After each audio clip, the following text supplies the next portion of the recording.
The old man built. The old man built.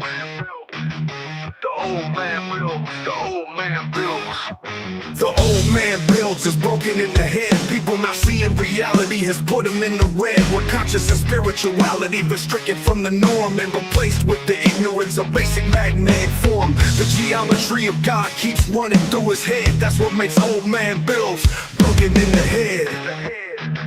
The old man builds. The old man builds. Spheres of destiny are spinning in his mind, making him travel back and forth in time, battling the establishment for just a little recognition. Has him forcing the world to understand his premonition. That world will have all the technology in the end, even if it means his life will fail to instead. The old man builds. The old man builds. The old man builds.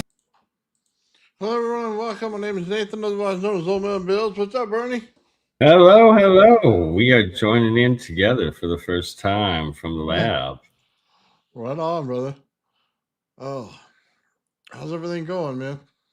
It's been absolutely great. I appreciate your hospitality, your family's hospitality, and the dedication of work that you do, and being able to match my own. It's quite amazing. Right on, brother.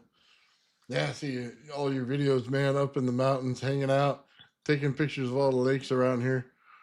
Oh yeah, and so I'm only sticking around for the beginning here because I'm about to go do another one. I'm taking his son out. I'm getting him outside to get some sun, and we climbing the local hill, and yeah, gonna get some more shots up there. Oh, right on, man. Hey, you guys going over looking at Canyon Lake this time? Oh yeah, and we be plotting how to sneak into the good fishing spots behind the gated community. There you go. Yeah, last time I went, man, they caught more trees than they did fish.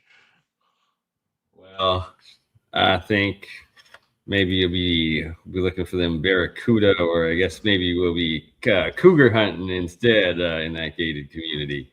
But I just need the access to the lake. That's all. Cougar hunting, looking for some old ladies out there with some money, huh? Hey, I got to get my American citizenship, right? Yeah, I guess that's one way. Peel back the layers for your onion. Got it. Oh man. Oh, hey, we're about done with that Bedini motor, man. I got in the last couple parts in the last couple days. I've been working on doing the video for the RAV, and that's been taking the last couple days. But we'll be back on the Bedini tomorrow and finish it out this week.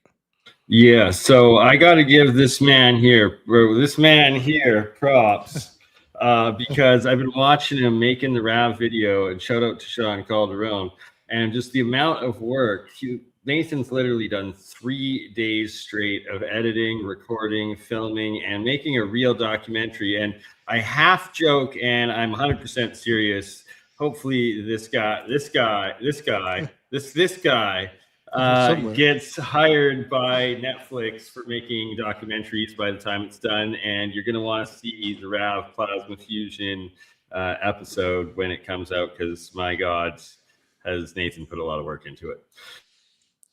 Yeah, well, we made the music for it, for the compilation. I kind of put that out there a little bit so everybody can listen to it, and then we also put Joe made some background music for the whole video, and put it in real lightly behind everything. We got a lot of Sean explaining things and how it started, and then I'm in there a little bit, and you get to see me inside in front of my printers and stuff like that, and kind of in front of my area. You know what I mean? It's all cleaned up and stuff. So yeah, I think the cutaways came out really good, and then I used some bunch of little tricks and stuff to put in a little more editing for zoom in and stuff, and then not make everything so plain, make sure there's always motion on the screen. So yeah, it should come out good. I am literally amazed, and I'm picking up so many editing skills from Nathan. I'm going to be studying every little trick that he has, because well, it's just the quality. Like I'm so impressed, and so will all of you when you see it when it comes out. And yeah, we're about to finish that Bandini, and then tomorrow, and then I'll be heading up to Steve's place at Tesla Tech there for a few days or something, and we'll be joining you live on Friday. You'll be in the shop presenting Traveling Fools, and I'll join you from the test range, and hopefully we'll make something blow up. But if not this week, it'll be the next, because we playing with hydrogen and a star in a jar, so something's about to go boom. Nice. What's up, Mike? I said Mike an invite in case he wants to come on and say hi real quick, man. There you go, Mike. I sent you an email.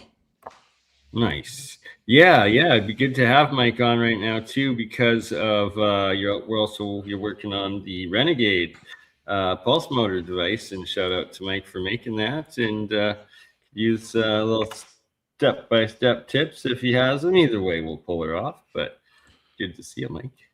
Yeah, well, we got the Renegade, and we also have the end machine that he built. So both of those are on the list, man. I got most of the parts for the end machine in already. We're waiting on one more part.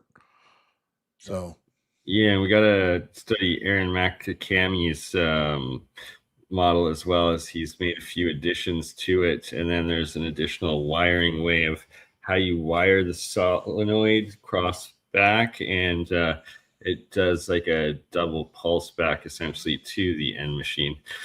Quite interesting, but I won't do justice explaining it, so I'll get the video clip ready for next time so we can actually watch it together. yeah, well, that'd be cool, man. All I know is we're filling capacitors, and doesn't matter which device you use, they're all a little bit different, but they all just fill capacitors, man. And we're just trying to get done as fast as possible so that we can use the energy. And if it's all amps, man, just have to shorten it down. You know what I mean? Add a coil in there. Maybe it'll strip some of the amps, put more voltage in there, and then it'll be able to level it so it goes way faster. Oh, Hey. what's up, Mike? Hey. Digging out, man. Digging out from the storm. Yeah, we saw your video, man. Snap. I didn't see that. I'm going to have to watch. Hey, we in palm trees down here, California. Yeah, and we got 60 centimeters overnight. Oh, snap. Yeah, you guys are buried. Yeah, it's crazy. And now it's getting cold. So they're saying minus 15 tonight. I don't miss Canada at all. I love America. You should see this guy, Mike. He's up on mountains every day in here enjoying the sun, man. Out in the backyard, just hanging out, water and everything. I guess that's why he's acting goofy, all the thin air when you go up in higher elevation. Hey, yeah. What can I say? That's why I get high. I get high off the thin air on high elevations. And I'm just a goofy old bird of the Alchemist, but it's what it is. And I'm going to get back to climbing that mountain. So I'm going to move Mike up here, and I love you all. And I'll join in back live once we're from the top of the mountain. So how about that? All Sounds right. good. Much love. I'm gonna go climb the mountain with my son. Take my son out there and go to the top of these things, man. Nice. Yeah, I climbed a few in my day. But it gets tiring, doesn't it? You get old, man. Yeah. Well, I climbed a volcano when I was in the Philippines, so I can have that little notch on my belt.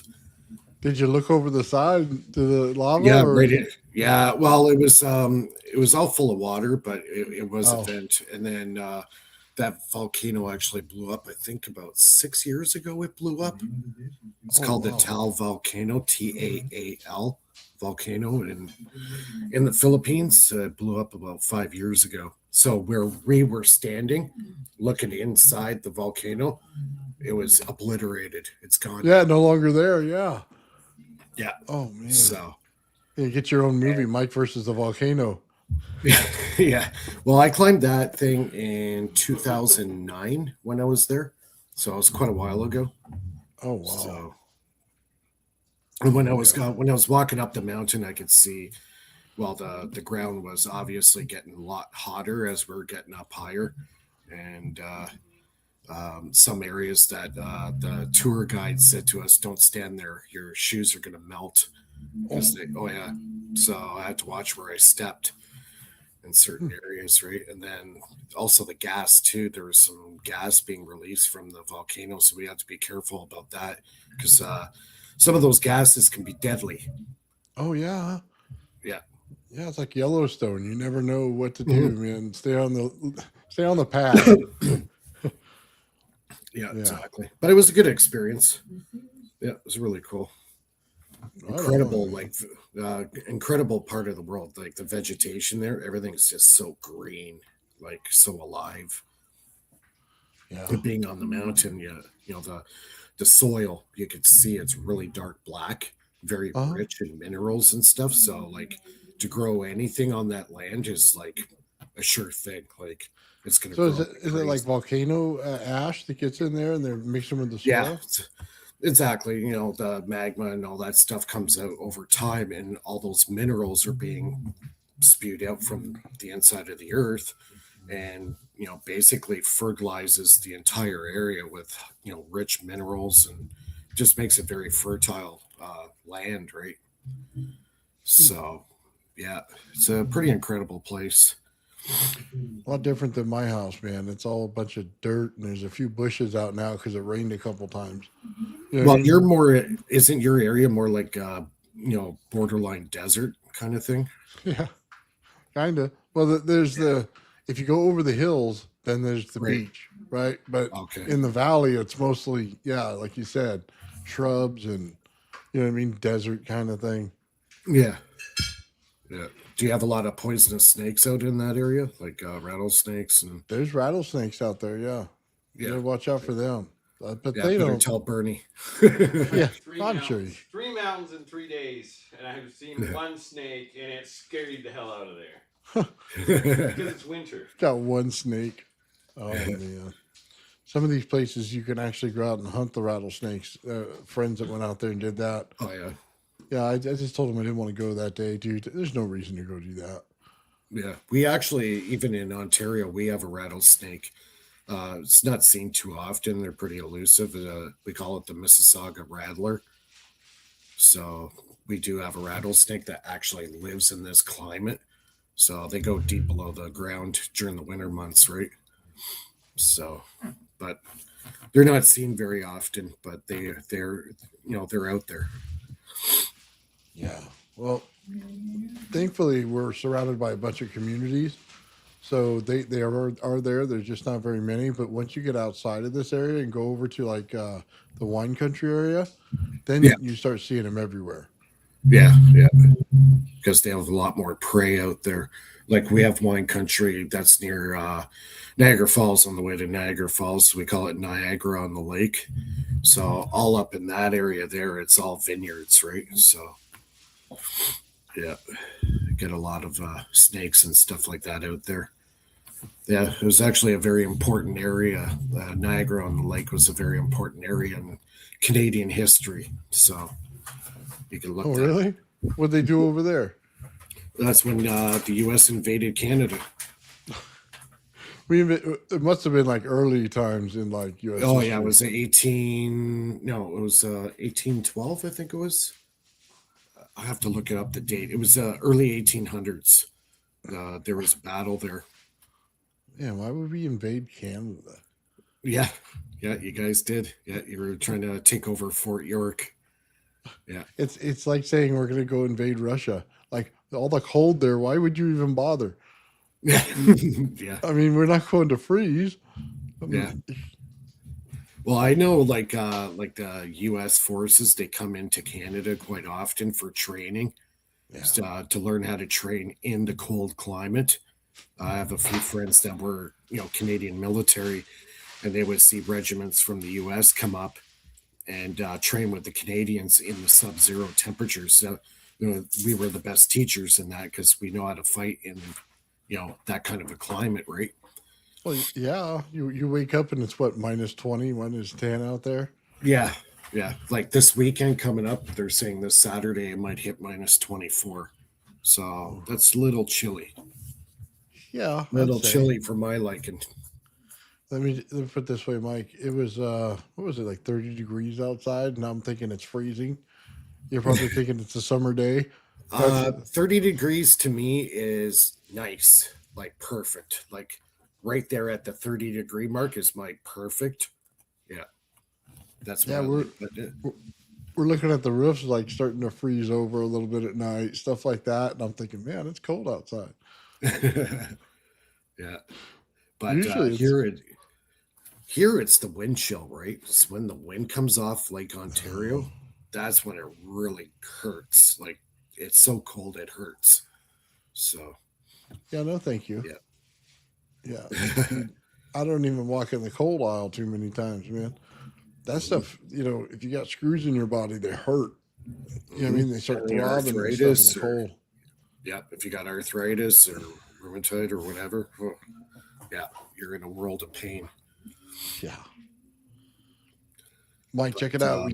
I did your Renegade. Did you see the pictures of it? yeah, I seen a couple. Maybe show me again here.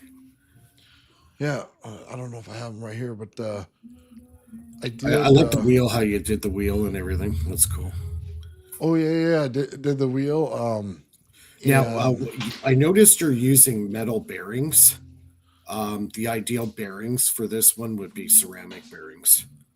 yeah, Because, I wanted to start somewhere where I found yeah. all the flaws at first Oh, okay. and then fixed them.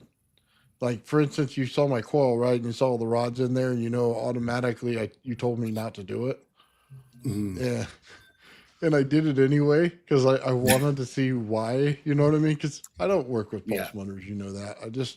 I want to judge reactions and be able to tell people, what I'm seeing and stuff like that. Yeah, if your magnets are really strong that go around the wheel, they'll actually start cogging up the bearing itself, and it'll actually slow the wheel down faster.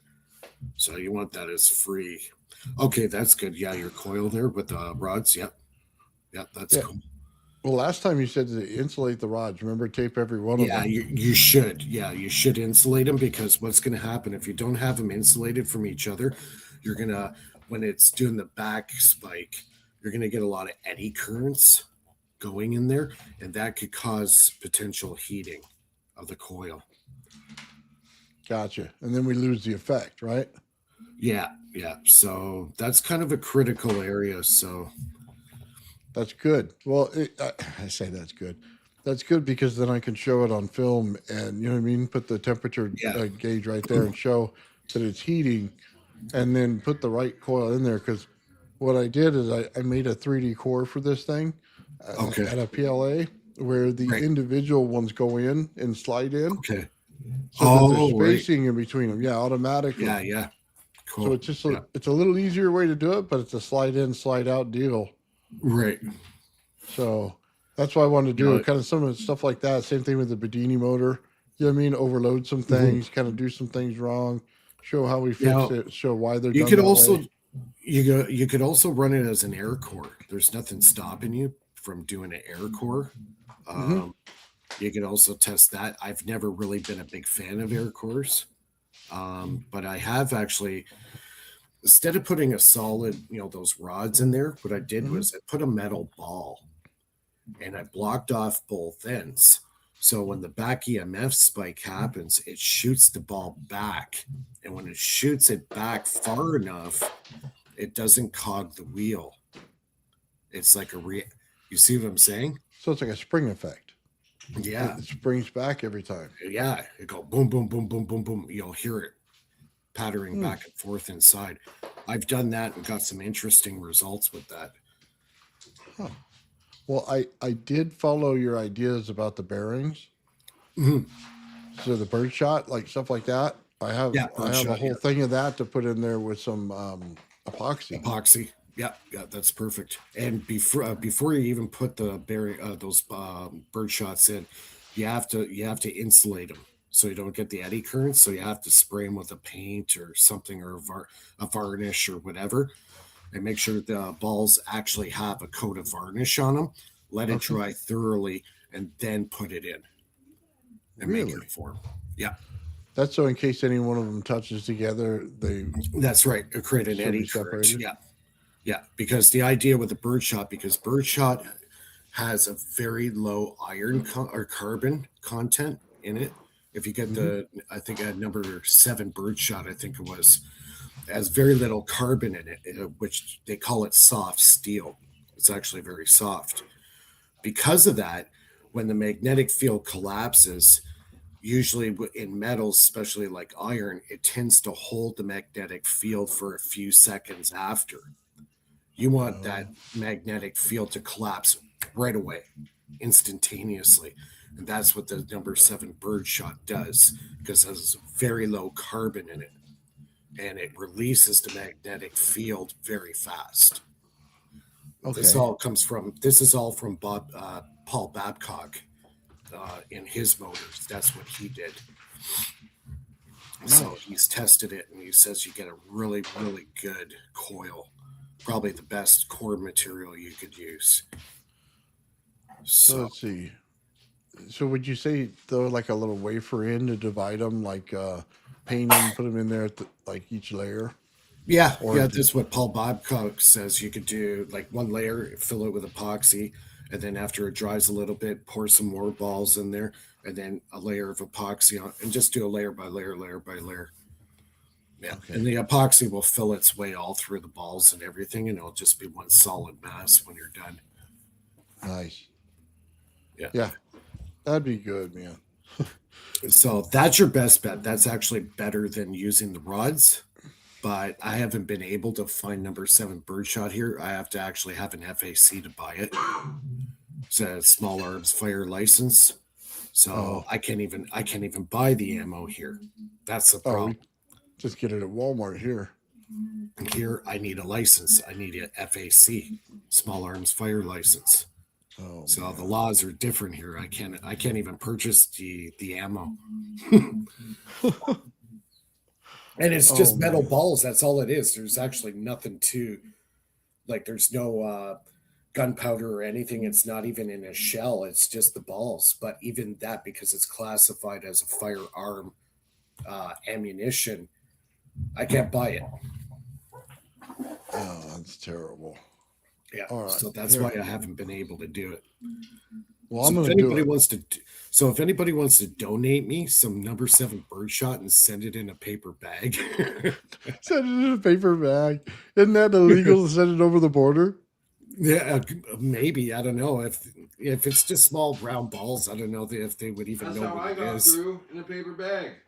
Bertie said he got through the paper bag. Bertie brought a bunch of stuff over, man, when he came down. I bet. Yeah, it's cool. I like how you did that. Yeah, so those are the piezo's. Those are really good. So yeah. Solder. Put a good wire on it, a good gauge wire, and do a really good solder job. And then I hook mine up in series, so you put the 2 of them in series together, and then just straight. You could either put it on the positive side of the coil, or you could actually short it out. It doesn't matter. It works both ways. I've done it on the negative side for the Tesla coil. Yeah. And that works out really well. It'll double. So I've seen that happen on the oscilloscope. Mm-hmm. So you could even try shorting the coil out with the piezo's, or just put it on the positive or on the negative. You can try either or. It's going to work. Yeah. Shout out Gigi in the chat there. Thank you for watching. Yeah, Mike, I was talking to Chat GPT, and they said that I need to choke before the capacitors. What do you think about that? Before the capacitors, I've experimented with it, but you really want to see the way my Renegade works. It gets all its real power out of the transient spike. So out of the high voltage spike. Yeah, you really want a high voltage transient spike where the choke is going to kind of suppress that from happening. Okay. I have tried it before, but it kind of kills the effect, I find. You can experiment. You can try a lot of things with this. Just opens up the doors to so many different variations you can do. But the main thing is... Sorry. Go ahead. Is the spark gap switch. So you get the 12 volt automotive relay switch. You could probably pick it up at Princess Auto or whatever your auto supply shop. They'll probably have them. That's what I was going to ask you because I've been looking for spark gaps. So you're Yeah. saying it's a relay switch? Yeah, it's the automotive relay switch, 12 volt. I don't even know if I have one here. Probably everything's at my locker. Yeah, they're only about this big. They're tiny things, and go like Princess Auto or whatever, and it's just a single throw. It will have 4 pins. 2 pins control the armature that go open and close, and the other 2, one will be straight across and one will be diagonal. That's your power. That's your power out. So, Does it look like a little contactor switch where the thing just taps back and forth? that's like right. Exactly. That's exactly what it is. Yeah. Okay. Now I know what to Now, look for. Gotcha. Now, I like those particularly because when you look at it on the armature, it has a round carbon pad that's really good, and it can take a real beating. It doesn't burn out quickly, so it lasts. It doesn't like burn out in like 2 hours kind of thing. It will last. They Very eventually nice. do wear out, yes, but it all depends how you set up your back spike. The ideal thing is to try to get that spark down to like very minimal, but the bluish green color. When you got that bluish green color, you know you got the radiant spike. Okay, bluish green. Yes. Yeah, bluish greens. Yeah, that's your radiant spike. That's what you're looking for. Now I got another question for you. The diodes. Do you use Shockey, or I have the one that you have in yours? You can use the Shockey diodes. They will let a little bit of back spike into the coil. I just use regular, what is it? The N, what is it? 2007 or 4007? Yeah. Either one of those work fine.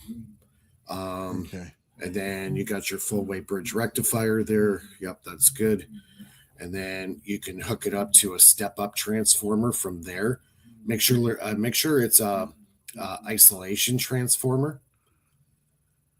Okay. And if it's an isolation transformer, you'll get a better effect. And then when it comes out of the other end of the isolation transformer, put it through the bridge rectifier, and then you can fill up caps.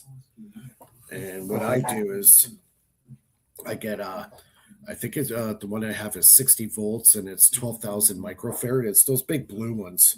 You see them a lot in TV sets and that. Get one of those, and then when you dump the power into it, make sure you have like an LED hooked up to it, so it will build up and build up and build up, and then when it reaches zero resistance, it will dump into the light, and the light will go boom, flash. Okay. So it's almost like an automatic dumping circuit. You can get dumping circuits, but if you just want to see that effect, it's So very do you good. dump And it into further caps beyond the light there then? yeah, whatever you want. Yeah. Like in the initial like setup of the Renegade, before it goes to the isolation transformer, there is a light. That light has to be there. It's a ballast, so you don't overload the system. So when that starts blinking, you know it's working, and then you feed off both ends, positive and negative, to your isolation transformer. And then on the other end, that's where you put your bridge rectifiers. So I like to go bridge rectifier, capacitor, bridge rectifier, and to whatever load you wish. And you can kind of go from there.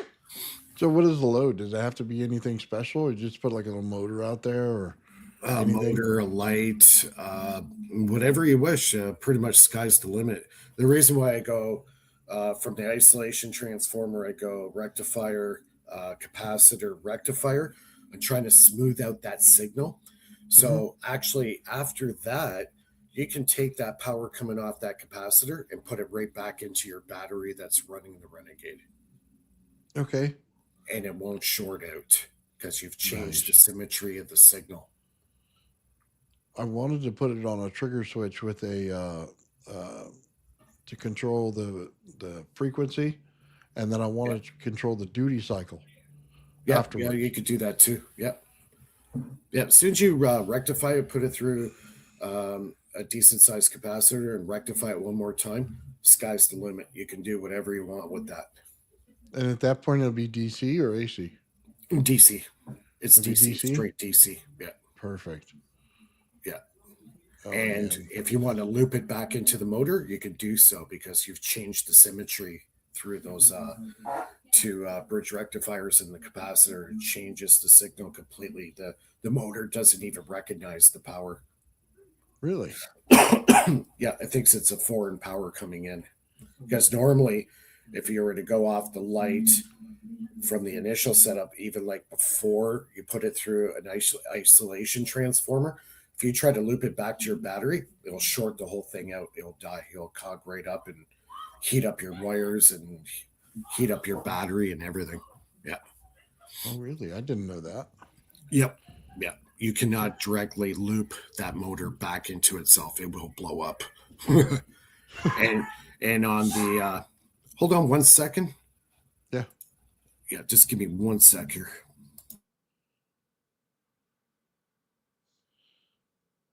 Oh, man, we're learning everything today.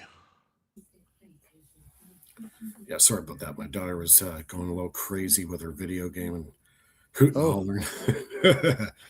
Yeah, she had a PA day today, and I had a snow day, and my wife worked from home. And Well, yeah, considering you had to dig yourself out, that's good. yeah, it took me well over an hour to dig both cars out. Wow. Yeah, see, I wanted to do these two in tandem, this and the SG, because I figure there's going to be like some cross learning that you guys are way ahead of me on. You know what I mean? And some tricks that I'm going to pick up.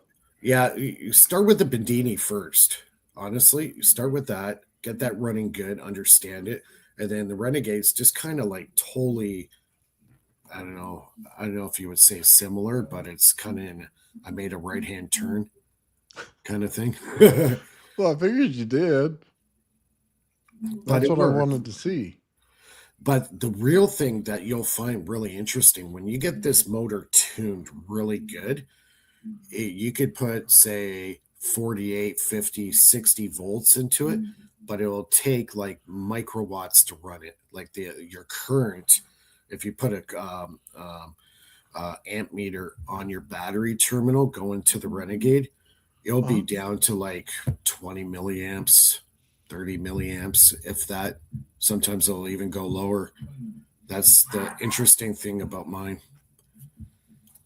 Where the Bandini motor, he even Bandini said before he died, he goes, if your SG goes over 100 milliamps draw, he says it's not right. There's something wrong. It should draw less than 100 milliamps off the battery. I saw that. He did a video on that. I saw he was working with the SG, and he was also talking about alum batteries along with it. I watched that one. Yeah, I just watched it recently to wind the coil. I had to find, well, not to wind the coil, but to do the circuitry, because there's not a lot of clear pictures of what he did to make it accurate to what he did. You know what I mean? That was one of the only ones I can get up close to it and see it. Yeah. So that's what I had to do to make all my panels look right. Because it didn't look right at all without it, Mike. It was a jumble of wires, just a mess. Yeah, it can get difficult. Winding coils is not my favorite thing to do. Yeah, here I'll show you. This is what the circuitry came out to look like. Yeah, I've seen that. Yeah, it looks really good. Now the thing is with those. So when you're running the motor, this is what I do know about this motor. If those neon lights start flashing, that means it's not tuned right. You got back spike going into the system, so you have to draw more off it. You have to tune that motor so those neon bulbs are not lighting up. You don't want them lit up. I thought the whole idea was to light them up. No, not those. No, those are the ones you don't want lit up. Oh, that's interesting. That I didn't know that. Yeah. That's where a lot of people don't know. If they're lit up, you haven't got it tuned right. When you tune it just right, all those lights should go off. Okay. And then it's working properly. Then you can charge batteries properly. Okay, so not over 100 milliamps. And the Yep. lights have to stay off. So 2 rules I gotta Yeah. learn doing this. Like if you disconnect the battery that you're charging, those lights will turn on. Okay. Right? That protects your system from overloading and blowing your MOSFET. That's basically because they take 90 volts to run those lights. So you know the backspike coming in is pretty harsh. And that you can fry a lot of MOSFETs with that. And he says in the beginning he did fry a lot. the box of shame every one of us has. Yep, that's right. So I got a question then. When you, because I don't deal with these lights a whole bunch, is it mainly the voltage that It's a voltage you're looking spike. at? Yeah. Okay. There's not much current going through it, but if there is current going through it, you're gonna have the MOSFETs light up like a Roman candle, and you get the box ready. Oh, that's always fun. Yeah. So the Bendini, you gotta be careful, especially with the MOSFETs. Always have some spares. Because Well, they said to buy them in sets, so I bought a full set. You know what I mean? All the same package. So yeah, don't like mix and match. Yeah. So you give me a couple extras in there. So hopefully, if a couple of them burn out, it's okay. But yeah, it was a pain to do that wiring. I'll tell you that right now. Yeah, no doubt. But the wiring for my Renegade, way easier. Oh my God, so much easier. But use good wire on it.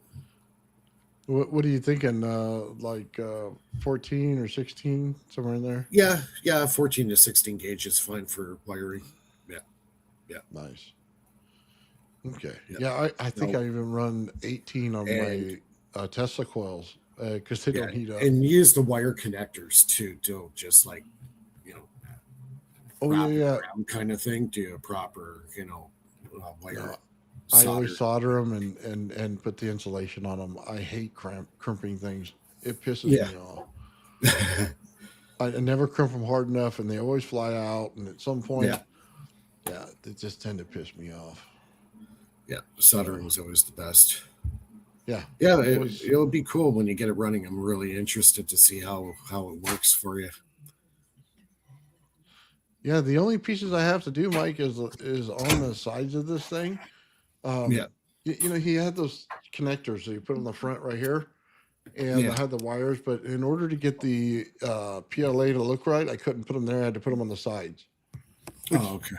Not really that big of a deal, you know what I mean? But that'll have the solid connections with all the stuff that I can plug into and hook onto, like he did.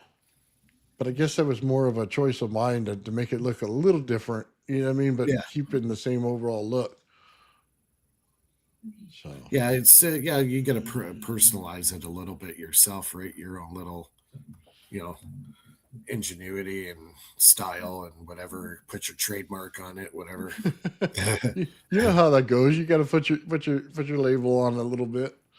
That's right. That's why I came up with actually my wife was the one who came up with the logo for my Faraday research. So oh, nice. Yeah, I was looking at this thing, Mike, and I go, I had to do the motor part, right, where the magnets go. And then I had to make a separate top piece because of the amount of PLA to fill in the bottom and everything was just outrageous. Right. So I flipped it upside down, built the whole bottom, and then just glued the top on. Okay. Yeah. And then it's super thin. It's like 1 millimeter thick. You know what I mean? Going around. No, okay. 1 millimeter up. And then I used pins. So I have paint pens. And you basically can run the paint pen on there, and it'll paint the color that you want on there. And that's how I got the silver. Oh, yeah. It was so much easier. Yeah. It really helps when you got a 3D printer. You can really customize your wheels. And like I went as far as, cutting a few wheels with a water jet. So I was using aluminum 6061 and water jet everything, and then the hole size for the bearing, I was able to dial it in to the point where I just had to press it in, and it was like a press fit. It was perfect. Oh, nice. Yeah. Yeah, usually on these, it's like a little rubber mallet, and you kind of just tap them in just a hair, just so they Yeah, stay tight in the I got PLA. mine dialed in so good. I was literally I just had to push it in with my thumb. Yeah, Nice. and it fit perfectly. So yeah, having access to a water jet helps sometimes. Yeah, I'd say. Man, having access to an old wheel is even better. Let me just tell you this. These new wheels come with these rods inside. It's probably been that way for the last 20 years, and I don't know it. They used to be like a thick 1/2 inch rod that goes to the whole thing, or maybe a little Right. smaller than that, 3/8. But Yeah. it used to go through the whole thing, and then if you wanted to switch it out, you could just get an all thread and switch it out, right? Not a big deal. But Yeah. now they have these little parts in there. The rod is like super thin. Okay, it's like Yeah. I don't Cheaping know. out. Yeah. Yeah, like 3/16 thick, and you're like, are you kidding Yeah. me? And they Yeah. have these little lockers on the both sides. So I'm trying to Right. find an aluminum rim, and all I have is this new style. And I'm like frustrated, going, oh my god, dude, this is insane. I Yeah. just gonna have to put a metal rod to this thing. I can't get around it. You know what I mean? Luckily, the Yeah. bearings in the one I got are just awesome, but Yeah. it was Yes, I frustrating. find some of the older bearings work amazing because they're so free running. Eh? Hmm. And the closest thing that I can find right now that work as good as the old bearings are the ceramic. They have a very Ceramics. little, yeah. They're a little pricey, but they're totally worth it, and you don't have to worry about cogging or anything of the wheel. Because if you got really strong magnets around it, it's going to get attracted to those magnetic No. fields, right? Yeah, I was thinking And about that. yeah, it'll actually seize up the balls inside the bearing, and then it'll actually slow your wheel down. Yeah. You That's won't gonna have be the fun. problem. Say you had a 12-inch wheel, you wouldn't have an issue. But when you have a wheel that's maybe 4 or 5 inches, yeah, you might have an issue because that field is going to bombard into the bearings in the Oh, center. so I did. I think it was 8 inches. 8 inches, you might be okay. Yeah, Yeah, like you might still 50/50 have a shot. trace. You might still have a trace there, but it won't be strong. But if it was say under say 5 inches, yeah, it would definitely be an issue. Yeah, see, I remember the last one. I was trying to do your other build that you did, um, and I couldn't get the damn magnets to work with me to do what you did. You tapped them like this. Oh Uh, right. yeah, so I'm over here doing it, messing with these things, and I can mess with it 3 days. I'm trying to get this thing to straighten out. You know what I mean? Just get on the edge of the magnets. There's no way. Yeah. Yeah. No way unless you pulse it. This is just not possible. So yeah, I learned from that one, that magnetic field, how far out it goes, and exactly, Yeah. every distance of everything. And it doesn't even matter. Like on one side, you don't even have to have a magnet. You just have to have a piece of iron. Do you have the EM meter, electromagnetic meter? Yes. Okay, so when you start up the Renegade, when you get it up to high speed, go with that meter and see how far away you can pick up the flux from the magnets. Oh, You might be surprised. So as it spins, it's throwing that flux out like a sprinkler, right? And you mm-hmm. could get pretty. With mine, I was able to get almost 12 inches away. Yeah, yeah. Sorry about that. I'll have to That's call my okay. parents I back did in. that with bar magnets. I had 1/2 inch by 1/2 inch by 2 inches, four of them running on a motor at 7,000 RPM. And the drop off was at 4 inches, then at 6 inches, and then it did get out to 12 inches, right? But Yeah, it was very minimal out there. It's like, oh, I mean, you couldn't feel the magnetics, but you got in like within a 1/2 inch of this thing. Oh my yeah, God, dude, there was nothing surviving that. Like as yeah. soon as it gets near it, I sucked in one of the coils that I built. It Oh, was, yeah. it tore it right out of the wood and sucked it right into it. Oh, I bet I've done that a few times. I cut the coil uh, broke out of the way and then hit the wheel, and it's like, oh God, no, no.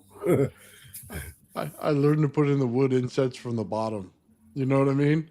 Yeah, Instead of the top. That that's way when I it sucks started into the 3D wood. printing coil holders. I started 3D printing coil holders after that last time it happened. I said, screw this, I gotta make a proper holder for it. zip tie strap it in place, and I saw that. You know what? I got a lot of work to do on that one, and then the end machine that you had, because I yeah, bought them. that one's yeah. I bought 2 of the magnets, but at 4 inch. So Ooh, be yeah, very, very, very careful with those things. yeah, Do they seem not like get them monsters. close. They are, and they will break your fingers. So when you're Oh. putting them on the shaft, you be very careful. Like you're going to be squeezing them together, so you're going to be north poles facing out, south going in.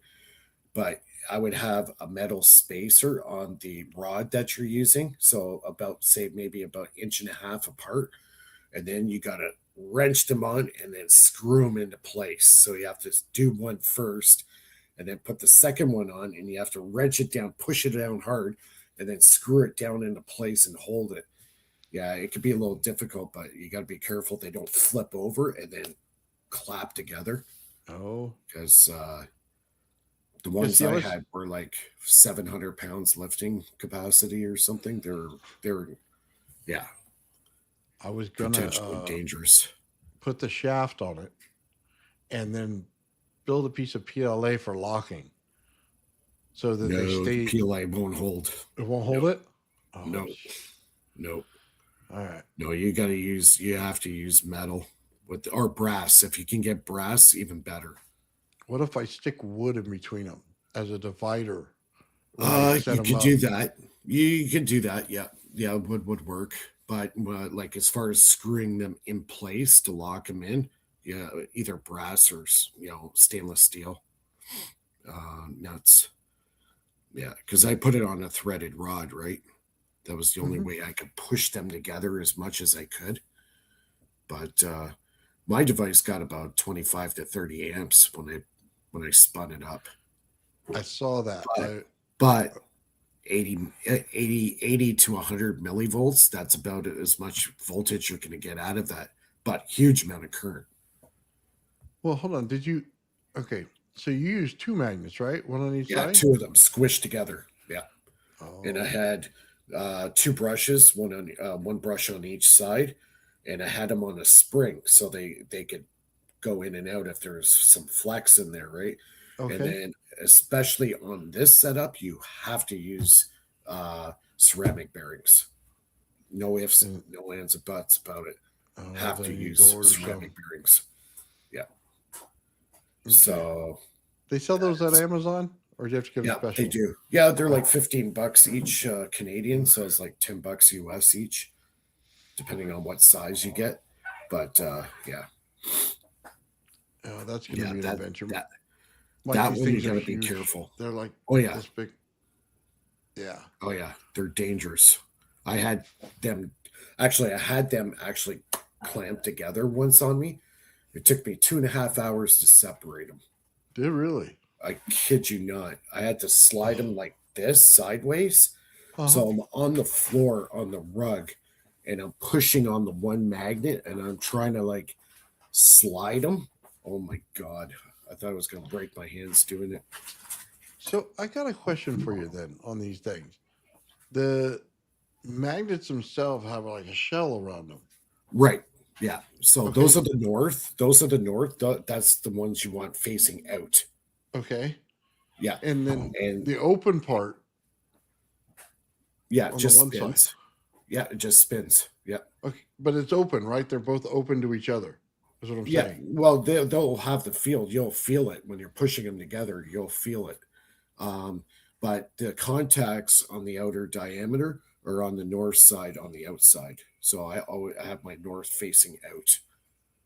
So they have like a little ridge that goes around the outer diameter. That's where my brushes fit. You know what? Let me grab them real quick so you can see these. I just want to make sure because that brush alignment seems like it's going to be important. Yeah. Give me 1 second.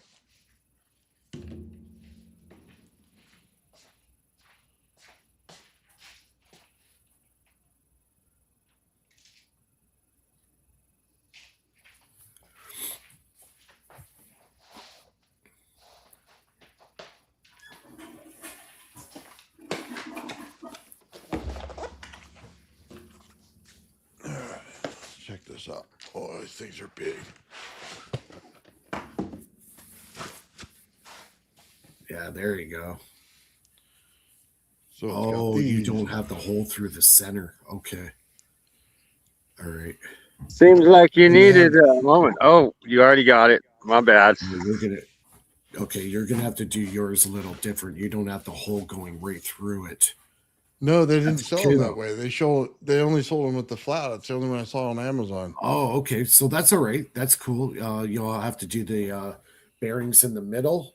Yeah. And then you'll have to come up with some way of spinning them, like on a belt or something. Okay, I can do Yeah. that. Like a belt drive kind of thing. Huh. Yeah, they said these things. I mean, they have the one good side on here where I could take a. But that's a threaded good piece. diameter, though. I like the size of that. Yeah. Yeah, so they have. It's Yeah. threaded. Yeah. So, oh my god, these things are freaking heavy. Yep. So yeah, the shaft goes on there. That's what I was asking because this has Yeah, a so shell, you'll so have they to would get- be.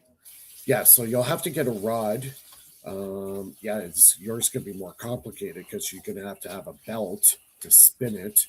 Then you'll have the bearings on the shaft, and then magnets. I'll have to draw it up.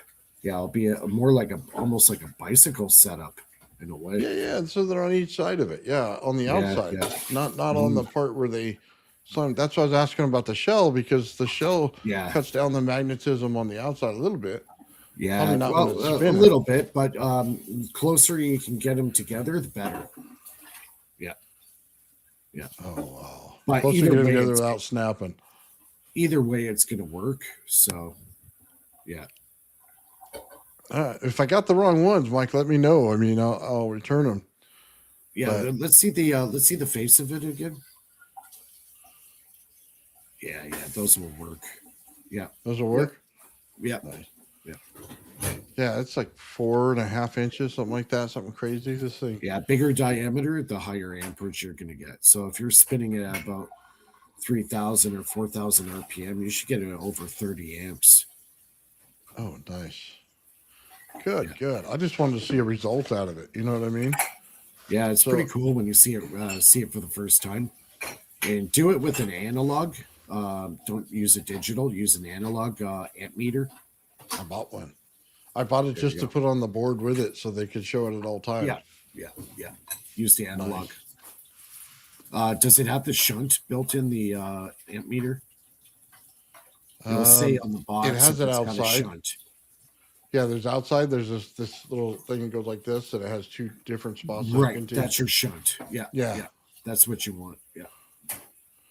Yeah, I got that. The I got shunt the part. analog because I see everybody use the analog on that one. Yeah. So- Yeah. It's better to use it. It's more authentic. Well, that's what I'm trying to do some accuracy to everything that I build. You know what I mean? About 80-90% is where I want to be. And then the Yeah. last, little bit I can switch in and out to play with. Yeah. So Yeah, that's cool. It yeah. should work I'm just excited fine. about those, Mike. I'm following your lead, man. I'm not asking for the prints. I'm just trying to look at what you're doing and find out, you know what I mean, from what I can see Yeah. where you're at to That see one how took me anybody a else long would time approach to it. build. The end machine took me a while to build because I had to make all the 3D printed parts because those spinning magnets, you cannot have any other steel other than what's there. Otherwise, it starts clogging it down, especially Even- with the bearings and all that. The bearings have to be ceramic because those fishing magnets are powerful. They'll start pulling on anything Oh wow. and So- keep it away from your cell phone. What about aluminum? Aluminum's perfect. That'll work with it. Yeah. Anything work, that's okay. not ferromagnetic, brass, aluminum, stainless steel, you could use. It's not ferromagnetic, so that's what you want. All the other hardware, non-ferromagnetic. Okay. Because I was looking at instead of using the regular PLA, I was going to use PVC. You know what I mean? Yeah, you And can use it. get a harder surface at least because they're going to ink on everything. Yep. I figured there's going to be some torque in this bad boy. Yeah, You there know, will be. a lot of stress. Yeah, and they're probably pretty heavy too, right? So they'll all be like spinning flywheels as well, right? Oh yeah, yeah. No, they will. Yeah, these things aren't. Yeah, I don't know how to weigh them, but they a couple How much did pounds. you? How much did you get those magnets for? They're $40 something a piece, like $48. Yeah, yeah, Yeah. they're, they're Well, I pricey. figured go big or go home on that one. That you know what I mean? Yeah. Because Yeah, if you got yeah, around no 30 amps, then I need to see if I can get a little, there yeah. It's better. amazing that you get current just by spinning a magnet. Nothing else. Like you could have one magnet stationary and this magnet spinning, and you'll still get power. And you could get both magnets spinning at the same time in the same direction, and you still get current. Or you could spin one magnet one way and the other magnet the other way, you still get current. That's the Faraday paradox. Oh, really? That's called the Faraday paradox. So you Oh, can look okay. that up. You can read up on it. It's called Faraday's paradox. I'm wondering this, Mike. If you run it through a Tesla coil side setup with an air core in it, it should reduce the amps, right? By bringing up the voltage. I honestly, you would have to try it. I've hooked mine up to a plasma ball. I've hit it with 11 kilovolts. I've done all that. I've done some interesting stuff with that, and I got some interesting effects to that, which I really don't want to discuss online. Oh, yeah, yeah. No, I saw the one that you did that's on your member section, man, where I saw the sparks, and I definitely want to try that. Yeah, that was 11 kilovolts going through that sucker. Oh, wow. Yeah, definitely gonna have to try that one. Yeah, and get some lasers, and yeah, I'll make a really good light show. Well, I never even thought about that. You just like Yeah, a I little cat pointed laser lasers work at or what? mine. I had 4 laser pointers, and they're all facing at the spark gap itself on the spinning magnet. And Uh-huh. the spark gap, I was shining the laser right at the spark on 4 of them. So 2 on this side and 2 on the opposite side. Nice. Yeah, see, So, I got a plan for that spark gap, Mike. I wanted to do your setup, right? And then I'm gonna pre-hit the cathode on it with a smaller piece of stainless, and I'm gonna preset it like I would a RAV. And I want to see if yeah, it'll you build might be one. able to get the same effect. That's what I'm hoping for. Yeah. So if it gives me the same effect, it should run a lot colder on the system. Yeah. So kind of looking forward to playing with this stuff, man. I haven't Yeah. had a chance to do any of it. I've been mostly on Tesla coils, you know that. So this is kind of a whole new thing for me. Yeah. Anyways, I do have to jet. I just kind of came by and say hey. Well, I appreciate it, Mike, dude. All the information I got today, man, you should totally hook me up, man. This is gonna be All awesome. right. Awesome. All right, guys. Right on, Mike. Take care. Have a good day. Yeah, you too. All right. Man, that's cool. Yeah, we got some cool stuff going on here, man. We're building. So we got our, you can see it behind me. My Bedini's about done. That one will be on the test block here this week. What I had already done, I was working on that video, like Bernie said. And then the other one, the pulse motor, you see where it is. There's only a few more things to hook up. It's like a day's worth of work once I get the PLA printouts done. And then you see the in machine stuff here. That one I haven't started yet, so I haven't even built the STLs. So good thing Mike came on and told us the information, man. I'm sure everybody out there probably knows it better than I do, but man, we're getting close, man. Three good builds in a row on this stuff, man. So that's really cool. And then the RAV stuff, man, is I took all the short videos and all the stuff that we did from the lives and stuff, and I put it in an awesome documentary format for Sean and everything that he does, and put a music video to it and everything. It looks really, really awesome, and I can't wait for everybody to see it. So we're going to do several videos on that as well. So as it progresses, I'll get better and better and better at doing all the detail work behind the scenes. So that's kind of something I've been lacking on. So I'm looking forward to that. So, yeah, we're doing some good stuff, man. All excited about that. So, hold on. I'm going to pull up real quick. Dennis's work, as I know, I saw some shorts this week. He's been working with a bunch of stuff with the light. The same thing Sean was doing. So hang on just a second, guys. I'll pull it up. Here we go, Dennis.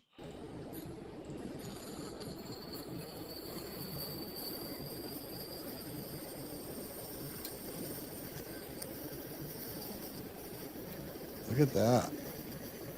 I see the water down there. Let me see if I make it bigger.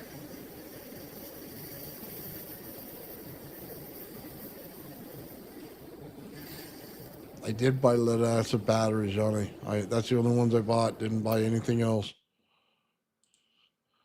Let's take a look at that again.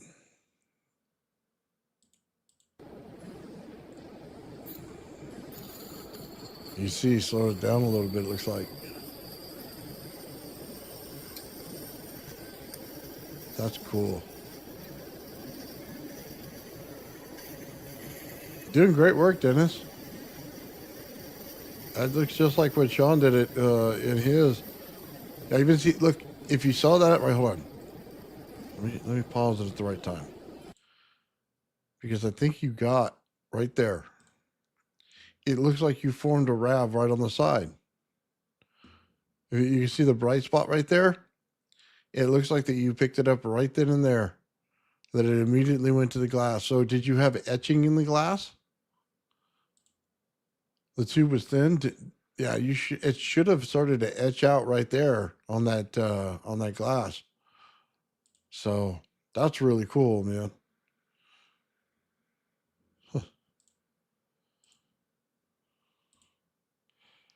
Send an email to me. I got the email. Let me pull it up real quick. Yeah, you got the spot in there too. Let me download this so I can zoom it in. Okay, we'll go to downloads right there. Nice. Okay. And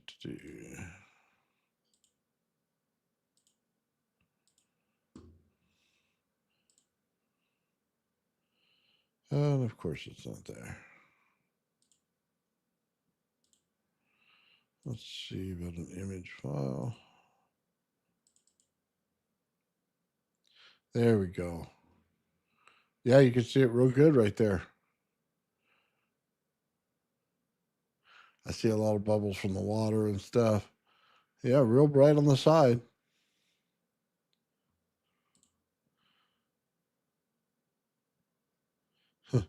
Yeah, I'm going to learn a lot from those pulse motors guys.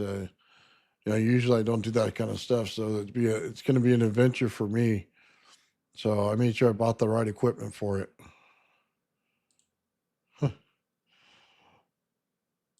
Let's see. The picture showed neat yellow nodes. Yes, it absolutely did, as well as the lower left. Yep, I could see. You see that Pontiac symbol that's down there? That you got the what looks like the flying bird from the Pontiac. I could see it right down bottom left on the glass. That looks like the Pontiac bird. You know what I mean? The Firebird, kind of like a phoenix. That's really cool. The green spot under it has a hole, huh? Nice. Yeah, you saw that one? Very good. That's awesome to see in there, man.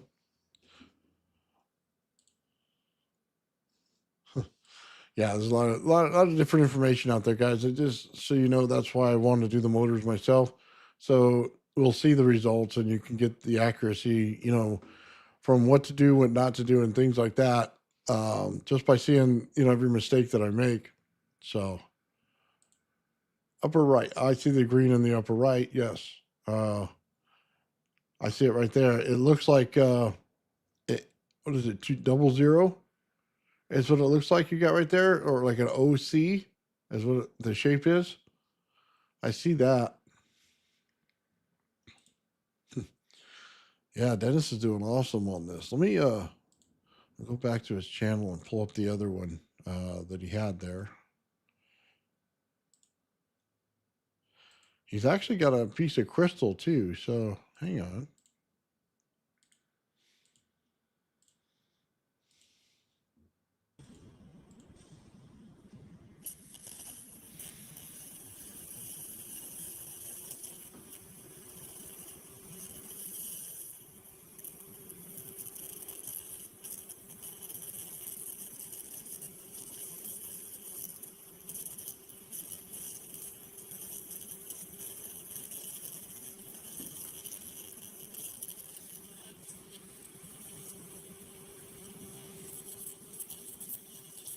Yeah, look at that. Joe says that you got to get a hole started in there in order for it to break in.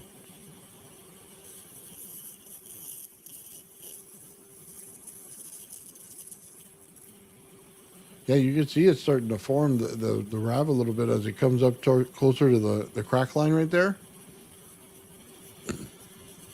You're definitely seeing the color change right there at the end.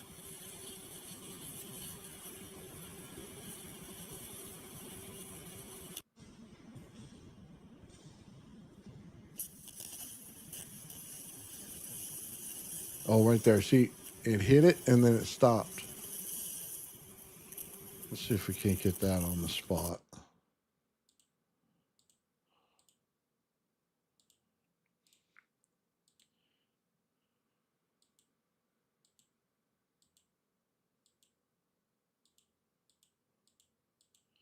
Let's see.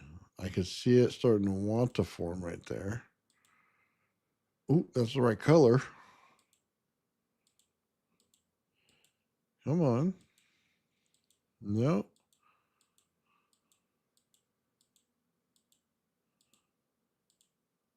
Yeah, you definitely got the right color going on. It goes from that nice looking purple to the gold look or the yellow. Trying to find the exact spot that I saw it at.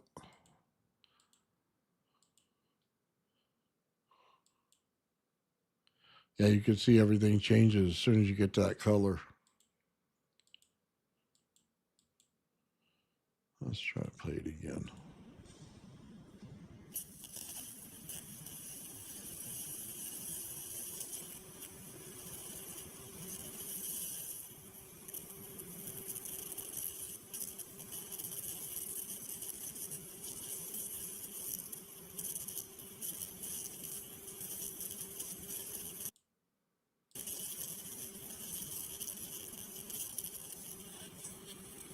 Nope.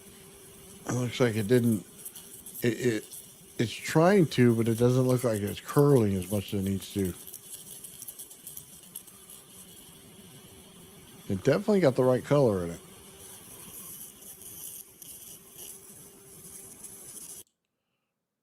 Ooh.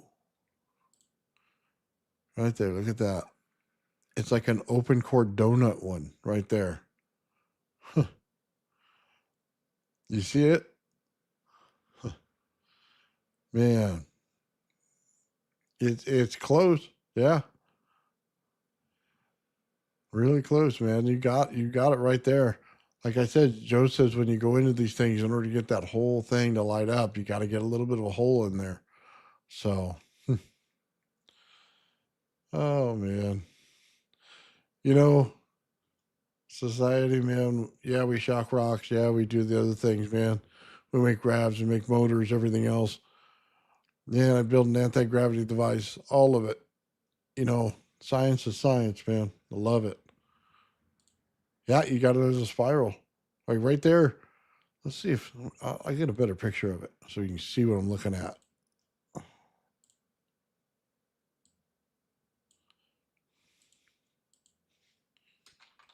Hopefully, it'll let me bring it up here.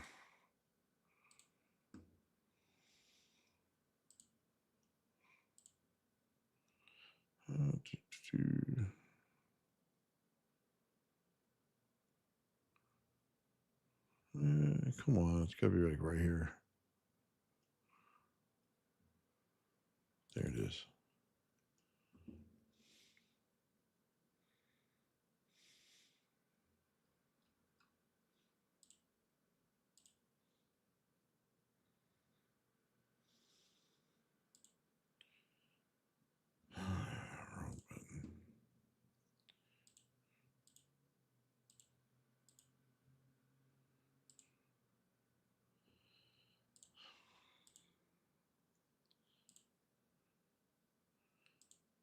Sorry, guys. Just give me a second. Got to find it again. Computer's acting up on me.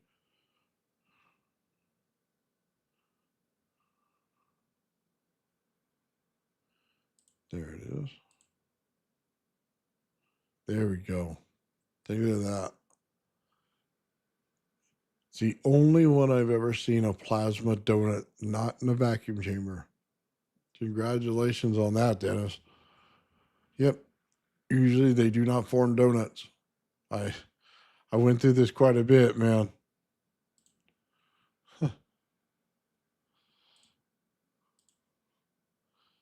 Yeah, look at that. That's amazing. First time I've ever seen it. Huh.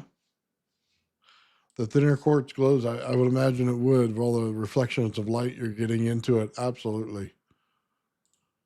Huh. Dude, that's cool. There's no way around that. That's cool, man. I'll send you this picture back, Dennis. You'll like that one. Save that one. All right. Go back to the experiments here.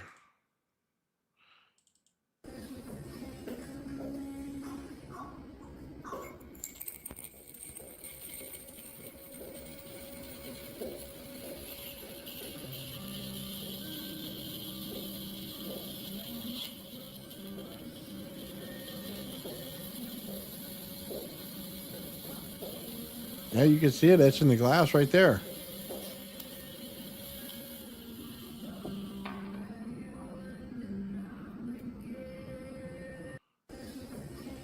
Not a RAV? Is it just the wire against the glass? Is that why it's not moving around?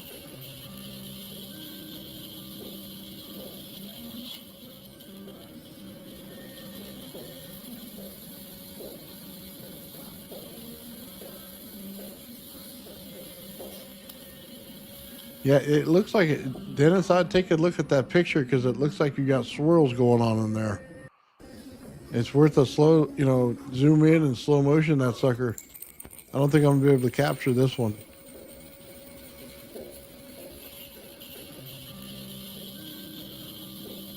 Let's see. Right there it goes. Now it's moving. Okay, give me a second. You might have caught it.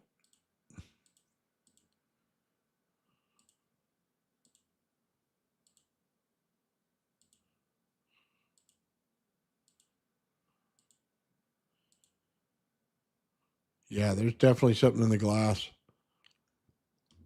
I don't know if you got a RAV on there or not, but you definitely got something in the glass. I could see it.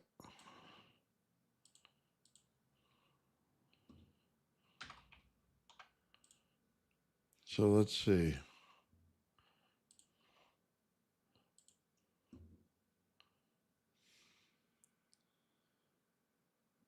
Where did I put it?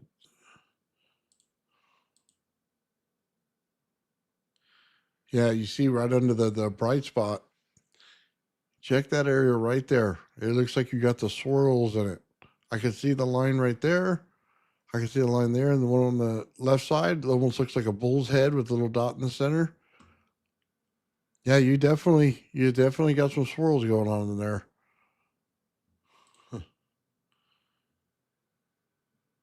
Oh yeah, you're burning through something. I'm gonna tell you that right now.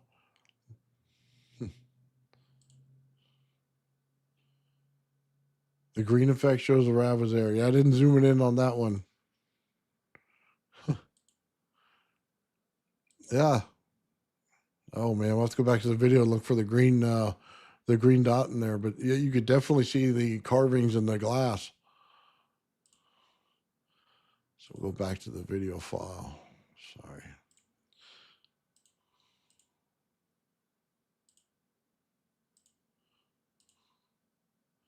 Yeah, the green dot's right there. I could see it. So if you look, what would it be? From the top down, about 3 inches, 2.5 inches. On the right-hand side, there's a little dot right there. You could see it. And you could see a little ring around it. Absolutely, you got it. So yeah, you created it. Yeah, it's right there, directly where it should be. Nice, brother. Yeah, he got it, man.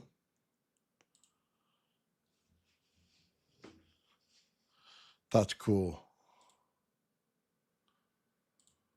Yeah, definitely green light. You called it.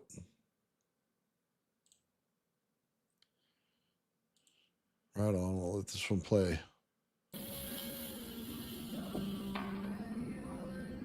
Let's see when you see that light show up. Oh, it's got to restart.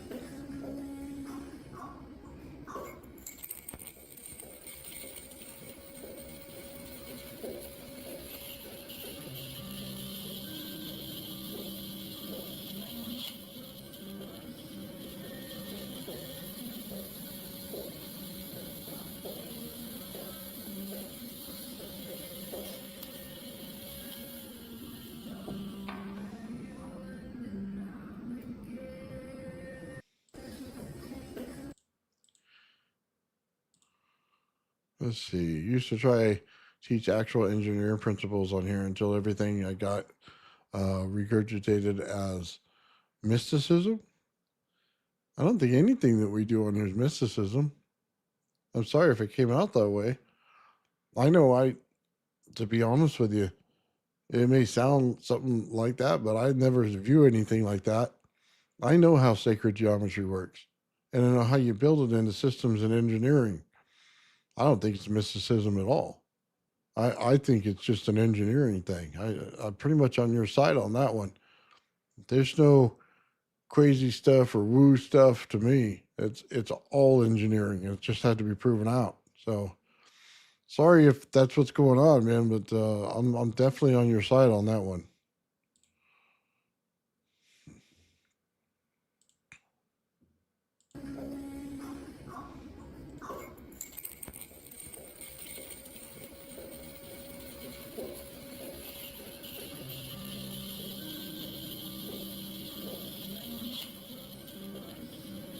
Oh, there's the light. Just showed up. Yeah, you got it right there.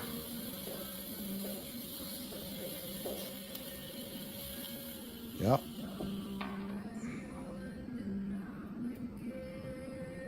Why did the water smoke?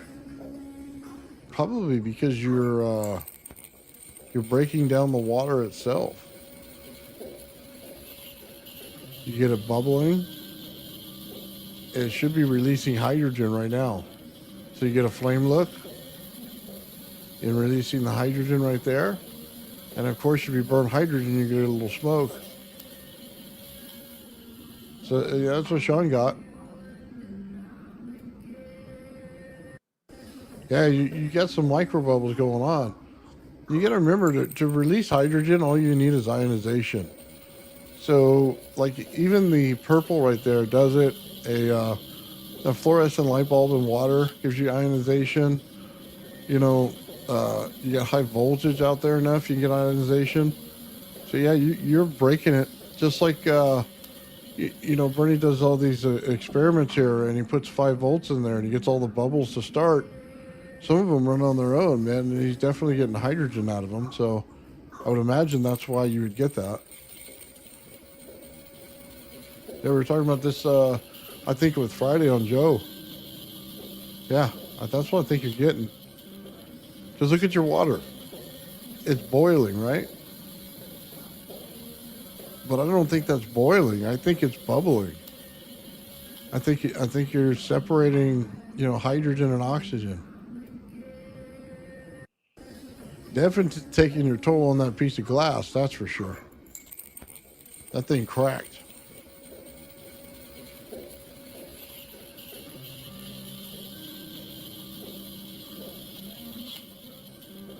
Ooh. Yeah, you probably got it close to the side there. I'll say that. It snapped immediately.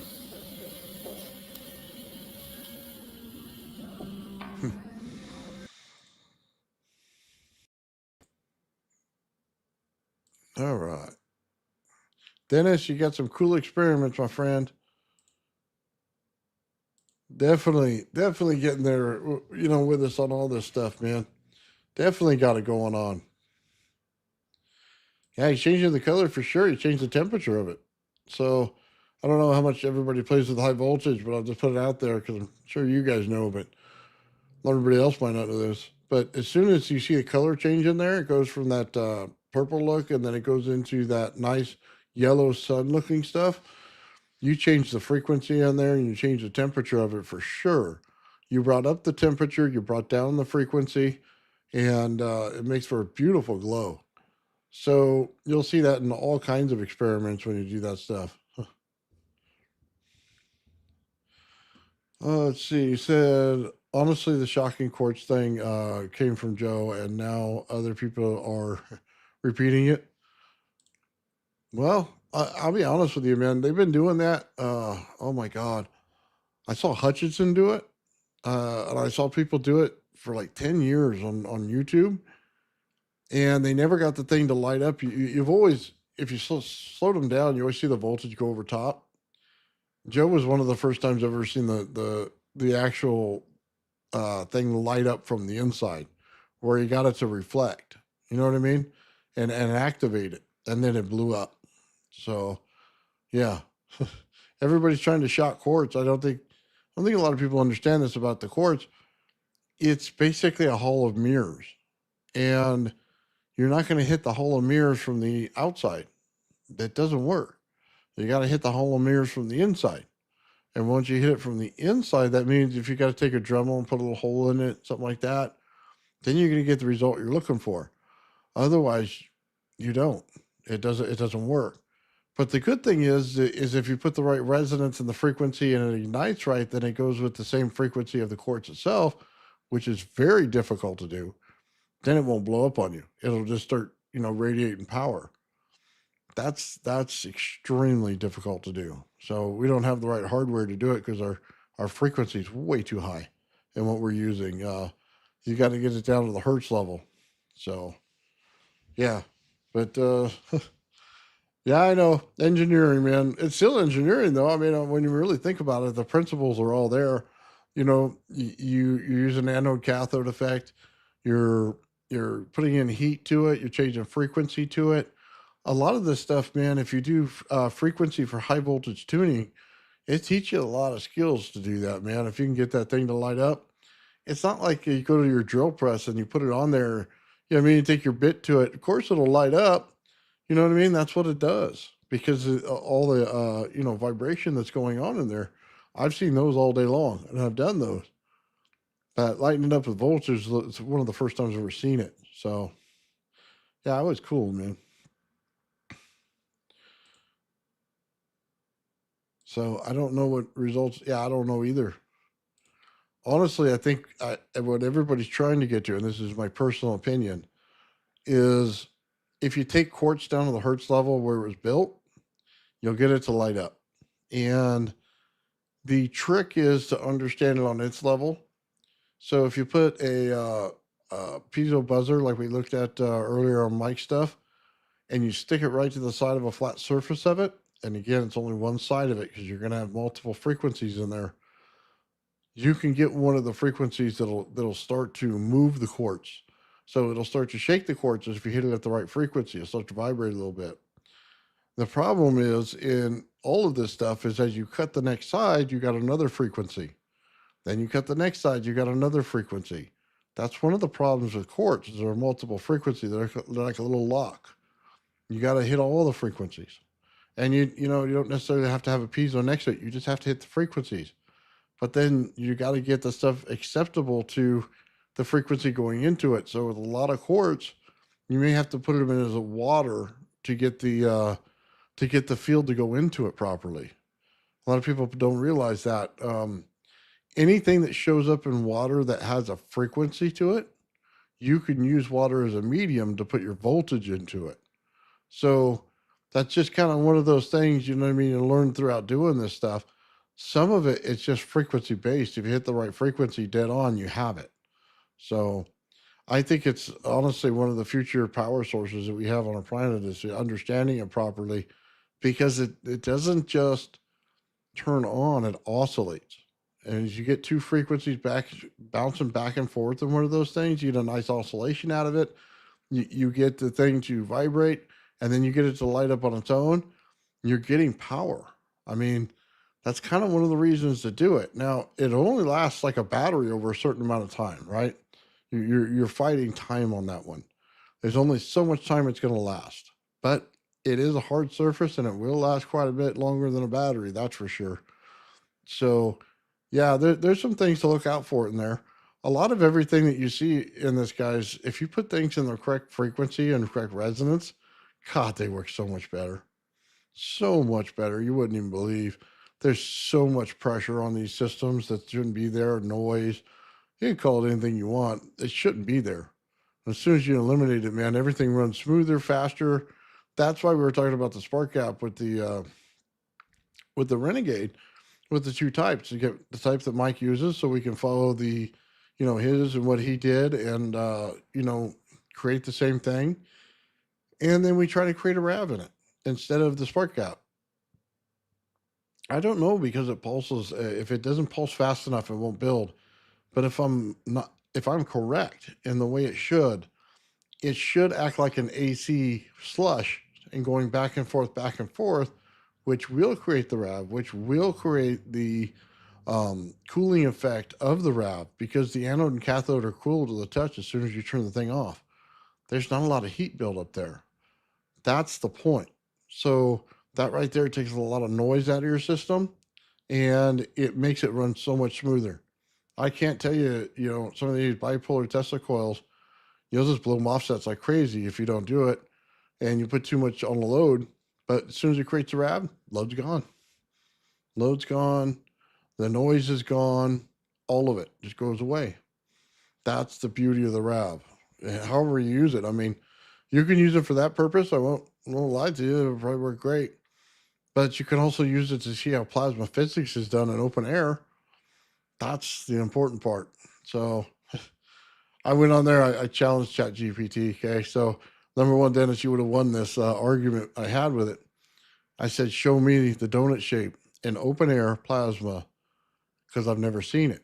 Now, don't get me wrong. You can get smoke. You can get air effects. Plasma is not one of them you get as a donut in nature as a reality anywhere. Okay. It does not exist until I saw it today. So you would have won that argument. They couldn't do it. They kept showing me in vacuuming chambers or giving me writing. I said, I don't want any of that. I want a picture of it somewhere that somebody did. So Dennis, you got me on that one. Other than that, man, I've never seen it. So, and it could be out there, but I challenged that machine to give me all it got, and kept arguing with me to give me gibberish. I kept giving it back to it. I like to verify things, guys. I'm sure you probably know that by now. I want to see it done. Okay. If you're going to tell me about it, don't tell me all your theories. You tell me what you see. Okay. That's what I want to know. So, yeah, because the donuts are not natural. There has to be pressure. And what you'll see is when you bring up that picture again, you'll see the pressure you're creating in the zone that it was built in. That's why it did it. Without that pressure in there, that environmental pressure that it was created based on where it was sitting, it would have never done it. And that was the point I was making to ChatGPT when I talked to it, is you do realize that's, the environmental condition that it places upon something makes the donut. And it's an unnatural position for it. It's normally a sphere, or what I would call an orange effect. When you peel your orange and you see how it looks on the inside, how it looks like you could flatten that into a donut, how it comes up and around, but it's not exactly a sphere. Okay, but it is like coming in at the top a little bit.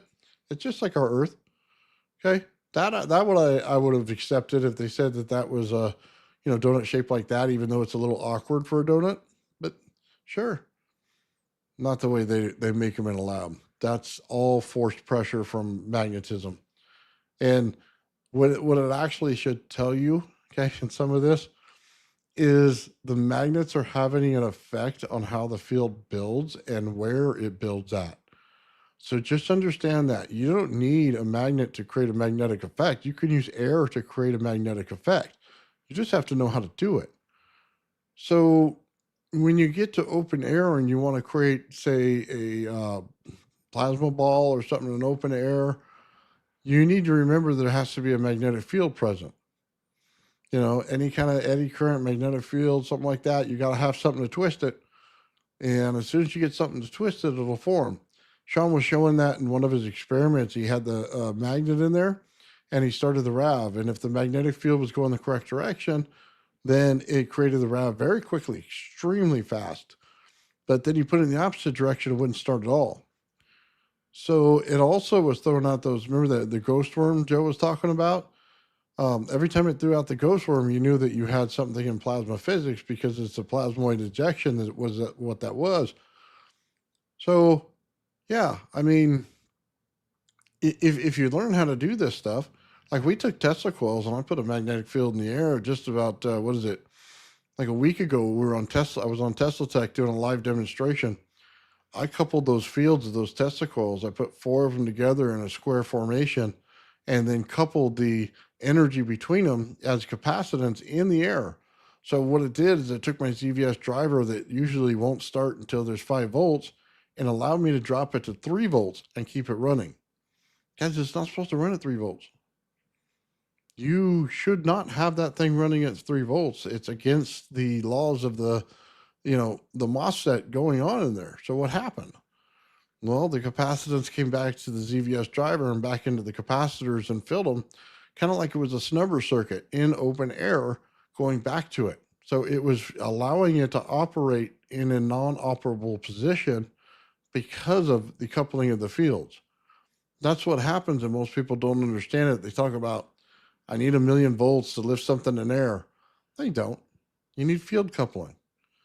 You need the air and the environment to pull in the energy because you've got to remember, you don't create or destroy energy. You only use it, which means energy is everywhere. And you're only pulling it in with the most effective trap you can. That's it. That's one of the rules that they try to tell you, but don't tell you, and they should tell you. You only pull it in from the environment. So far, we make a pretty terrible trap. But then again, we're not even trying. I mean, you got to remember this. We're using the cheapest option possible. Think about it like this. Everything is there to fill a capacitor, right? Fill a battery, fill a capacitor. It's just how fast you could charge it or how fast you could fill it. But it doesn't mean you can't use alternative methods. See, they say put it in, spinning a magnet against aluminum and copper is a very weak field. To you and I, maybe, and to a magnet, maybe, but not to nature, not to the capacitor. The capacitor feels either way. You see, now you get into the understanding. You go, okay, so what else can I use? You go, oh, well, maybe, I don't know, let's just find another metal out there. Let's put brass in there. What is the field of brass when it does it? Again, does not have to be magnetic. As a matter of fact, the less eddy current, the better. So it's how fast the capacitor fills up. What about cobalt? What if you put cobalt in there as a metal? You see, these are the experiments we need to run. Whichever one fills up the capacitor the fastest means it is pulling in more energy from the environment the fastest, means it's filling up the capacitor fastest, which means we're in the wrong field every time we run magnets and steel. Just for what it is, okay? That's just it. We think of energy the wrong way. We think of it as the magnetic field. The world sees it as how much energy fills a capacitor. Then you start looking at all the minerals on the planet and you say, well, the energy is going right through this area of cobalt. It's going through this area of gold. It's going through this area of silver. By the time you're done running down the list of all the minerals that'll go through that'll have any kind of value, and the ones that are semiconductive that can be superconductive if you can saturate them high enough, which the amount of power in the earth you can, now you got to calculate all those, okay? So you put them all in there and you say, How come I can't figure out anti-gravity with a magnet? Because there's probably 1,000 different fields that you did not understand when you did it. That's why magnets don't float. You can't throw one out in the air and let it float. It won't work. Why? Because there's too many different types of fields and you're having no interaction with them. So how do you interact with a field that you cannot control how many things go in there? Because you're not going to create them all as power sources, that's for sure. It comes down to a simple understanding of high voltage leaching. Can you, on the back end, change something? Can you change the frequency of something that on the back end of it? Now think about this. In high society, you should know this already, and you probably do. When they do the horns and stuff, they do frequencies, guys. They're putting frequency in the air. They're not trying to couple the entire earth. That's insane. They're finding a localized environment, which is like a bowl. They'll blow all their horns into it, and it'll cause resonance inside the bowl. What does that do for the item in the bowl? Well, it doesn't have to pick up the energy from all the things that already has them in it. It simply controls them. Think about what I said. We're controlling on the back end. We're not controlling on the front when you first put it in. We're not controlling in the middle. We're controlling on the back end. The energy's already created all around us. Now we need to control it. That's what you must do. But if you don't understand the learning and understanding of high voltage leaching, it's going to be very difficult for you to understand. That's where you learn to change energy on the back end of something. It's, field shaping. It's field coupling. You're literally going to couple a field that draws in the environmental energy around it into those fields themselves.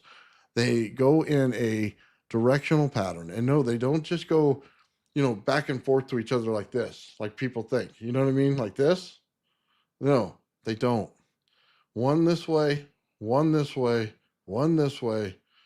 They're turning every which way as they go around it. Okay?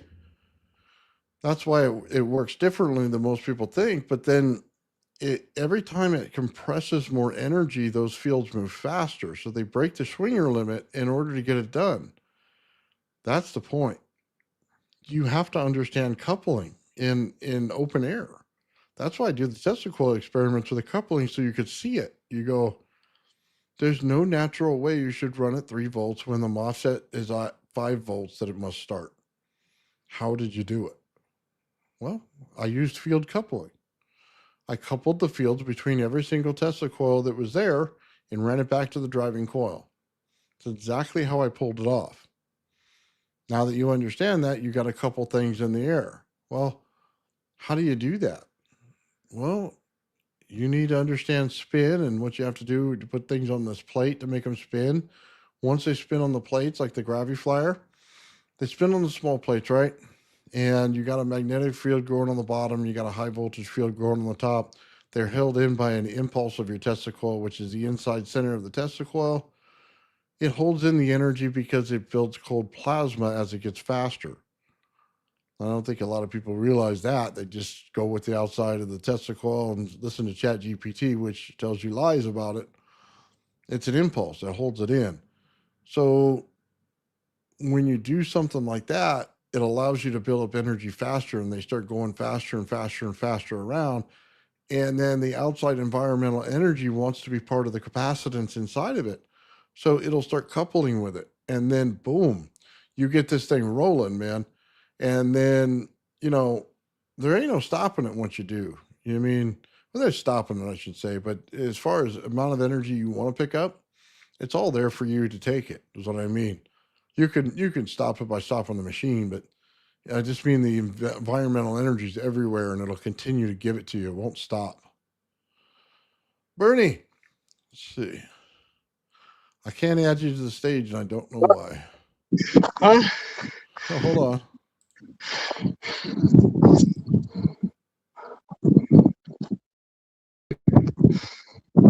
Hey, There we are. there we go. We are. Woo. Yeah. we sent your son home halfway up because I'm proud of him. He made it halfway. It's more than I was expecting. Huh. Oh, you But guys got up then, halfway, huh? yeah, he did. So good on Nice. him. I just got to the road part, the cheat, because it was straight up before then. We got a nice view, and I'm gonna jog up the last bit. That monatomic gold, I tell you, does good for the body. Huh. Well, don't leave him behind, Bernie. Make sure he goes with you. No. We made. I went down with him. Made sure he's back on the road. He should be coming in your door any minute now. Nice. I never leave a man behind. Never. Oh yeah. There we are. There's the lake. Beautiful lake. And we are getting to the summit with the crosses again. Told you I'd make it up before you done the stream. Look at that sun, Bernie. That sun looks like the rav we create, doesn't it? It does. It really does. That's I crazy. don't want to see it ravaging that lake. That'd be kind of scary. All right. We got the full 360-degree. We're on top view. Nice, you made it. Gonna rename this one Bernie's Mountain. Mount Bernie. Nice. There we go. Take the view so nice it takes the breath away. No, that's just climbing the mountain. That's okay. Good exercise. And right there, Nathan. That's how I sneak into the lake country. Yeah. Down that hill. I go for a swim. But I think the sun's too low today, so I'll probably just come back home. Yeah, you can't swim in that lake. I guess so. I guess I need to find a nice lady with a boat and go Yeah, there you boating. go. There you go. All right. Well, I figured I'd follow through with my word and show y'all from the top view. The view's what makes it worth it every time. In California. All right. We'll see you in an hour. What's up, my friend? Right on, man. Yeah, we got those in the backyard. Got a lot of moles in the backyard. Then we get chipmunks in the backyard. All that stuff, man. I go over there and I feed them sometimes some peanuts, stuff like that. Huh. Oh man. Yeah. Well, hopefully they stay out of the way. Yeah, that should be good. Yeah, but DCAC.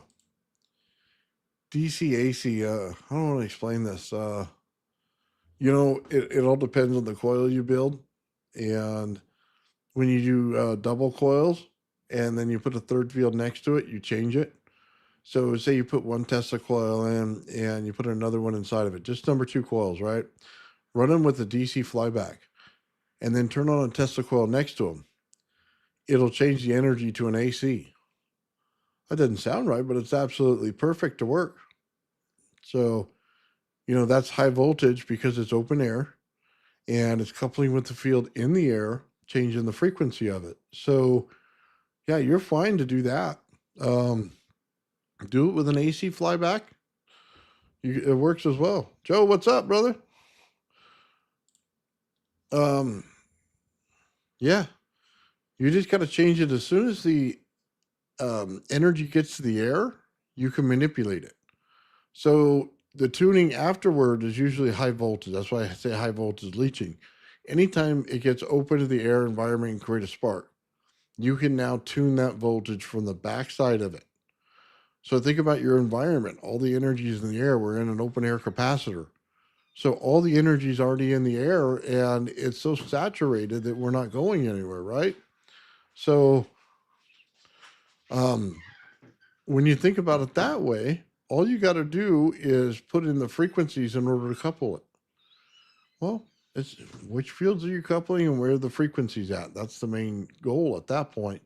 And then your whatever device you're using has to be open to the air to couple it and stronger than the field around you.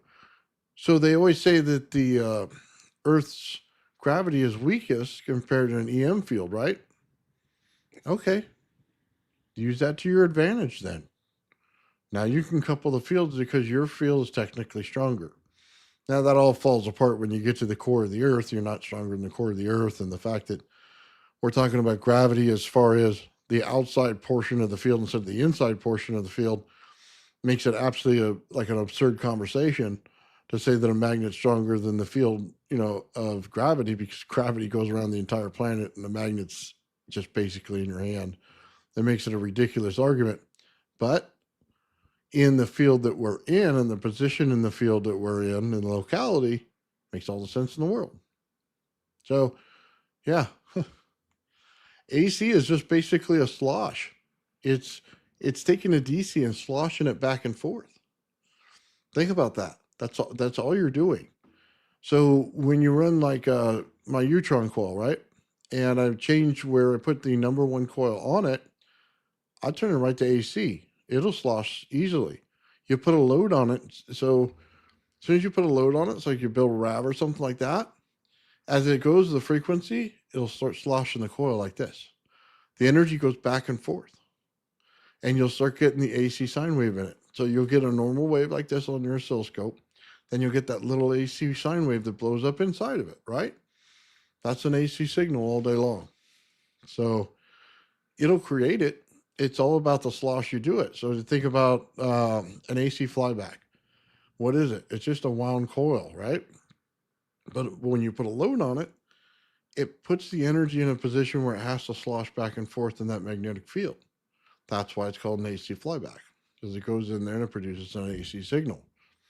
DC can't do that because it goes through what's, the diodes and stuff that are inside of it, which are just the wraps, as we saw before. It can't get back to slosh. So that's why you use an AC. That's why you use a Tesla coil. Yeah, it's just oscillating, goes back and forth. It's fairly easy to do. Once you understand the principle of it, you just got to put yourself in a position to do it. So, but that's again why the two number 2 coils work together with the field on the outside, because it's creating a situation where it's sloshing back and forth. And it'll take all the frequencies and align them together.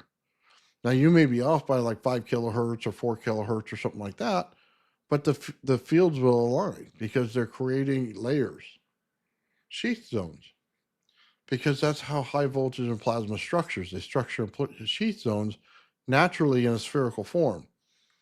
They don't make donuts. Not in a natural form, they don't. You have to compress in some way to get a donut. So I wish I had a donut right now, to be honest with you. A real one. That'd be nice. Anyway. Yeah. What's going on, brother? Yeah, I'll be honest with you.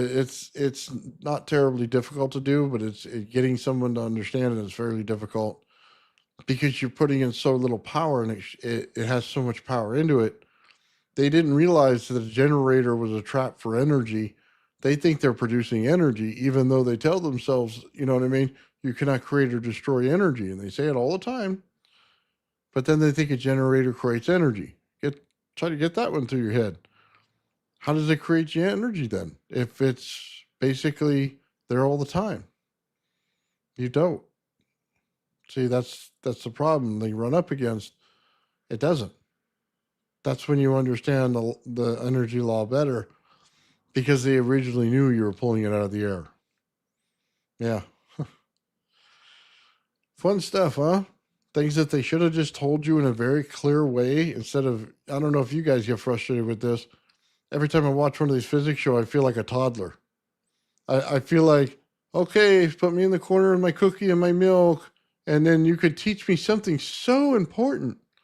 And it's like, oh my God, dude, seriously? Like, or they're so slow and they're all about the math and I just want to cry. Like, literally a grown man of my age wants to cry watching you because you're so goddamn boring. Like, God, I just want to pull all the rest of my hair out. Look, it's already receding pretty bad. I just want to pull the rest out. Like, dude, I tried one day. Oh God, I did try. I got a bunch of coffee, right? And I said, you get the strongest coffee I can. I go to Starbucks, give me some nasty, strong, dirty tasting, tastes like nasty dirt and toilet water is what that stuff tastes like. And I drinking it and trying to watch physics videos, and I swear to God, I would go over there and I couldn't keep my eyes open, and I just opened them like this, you know what I mean? Like, oh my God, I gotta see this. You know what I mean? And I'm just dying. And then I turn around and the next thing they're treating me like a toddler. In the end, I didn't get all the information out of it. I had to watch another video because all the good information they left out of it. Oh, here's the basics, which gets you out absolutely nowhere and gets you in trouble and understanding something wrong. But here you go, little toddler. Here's what they are. Yeah. Old man ain't playing that game, brother. Don't start that garbage with me. Oh, I hate that. Dude, seriously. Like, I was thinking maybe toothpicks to keep my eyelids open or something. You know what I mean? I mean, I don't know. I drank enough coffee to keep me up for like 4 days, and I couldn't stay awake watching this stuff. It was bad, man. And then when you get over there and they go, oh my God, we had a fraction. And then on the other side of the equal sides, we had to put an additional fraction over there just so we could flip it upside down so that they could counter each other and remove themselves from the equation. And you're going, was there a reason for the other one? Because the math formula is based on everything that's in the experiment, not on something that you pull out of your ass, right? No, there wasn't. It was just something they pulled out of their ass to make the math work. And you're going, well, without any fundamental reasoning to do that, it's bad. You should never do it, ever. That's why math proves things. All you're doing is proving that math sucks that you use. That's not good. That's not good for anybody. You can't do that. You got to keep it how it's written. That's why, you know what I mean? When you get those long formulas in algebra and you don't get as clear x equals this, then that's what it is. Even if it's, like a bunch of gibberish on the other side. Yeah. Anyway, I'm just grumpy old man, dude. Be honest with you. Some of this stuff frustrates me because I do it. I build the stuff and I'm looking at it going, you can't do that. You can't build it that way. You know what I mean? And they tell you, oh, yeah, it says math-wise I can. No, you can't. Because what you thought was a negative wasn't a negative at all. It went right on you or left on you. It didn't go the opposite direction. It went, counter to it. Or, they always talk about, oh, my God, you got to have the right-hand rule, right? But they forget this one. They go with these. It's like, let me run a system and let me tell you about T1 and T2, right? In time. Okay. What created the curve? It's a straight line between 2 points until you create a curve. So where's the third vector? I saw T1 and T2. Where is T3, T4, T5, any of the other ones? My 3D printer doesn't make 2 points. It makes 200 points to get to the other point because it gives it a direction around it. Not to them. Everything's on a flat surface to them. They say, oh, it's got a Z. It's got a Z. Do you use the Z? Just saying. Do you? Because if you don't, it's useless to have it. I mean, it's kind of a requirement in order to be in 3D to use 3 dimensions, not 2. Anyway, my frustrations aside, I argue with a lot of things. You probably already know that. Whatever. It's part of being old. That's all you do now is argue. Get tired of hearing the same crap that doesn't work. I don't know about you. How many times have you heard like a billion things about every single one of these motors and stuff that we build, and they're all absolutely fucking wrong? I mean, I don't know about you, but I'm getting sick of it, to be honest with you. I mean, how many of them are just asinine backwards? Like, Bedini says, don't use neodymium magnets. He must have said it 100 times in every one of his videos. You turn around, what does everybody do? I gotta get the neodymium magnet. He just told you, dumbass, not to use it, and you just did it anyway. Yeah, Stuff like that, man. It's like frustrating. You know what I mean? If the original maker tells you to do it his way, do it his way first. Then you can decide if you want to change it. But don't go around changing stuff first. Oh, let's see right here. Were you planning to make an Oma build Bedini schematic? I will give you the STLs. I will give you the cut list, as well as the schematic for the transistors and everything. Absolutely, along with how to wind the coil and everything else. All of it's on video, so you'll get it all when I do the build video on that one. Once I get it up and running, you'll absolutely have everything. So,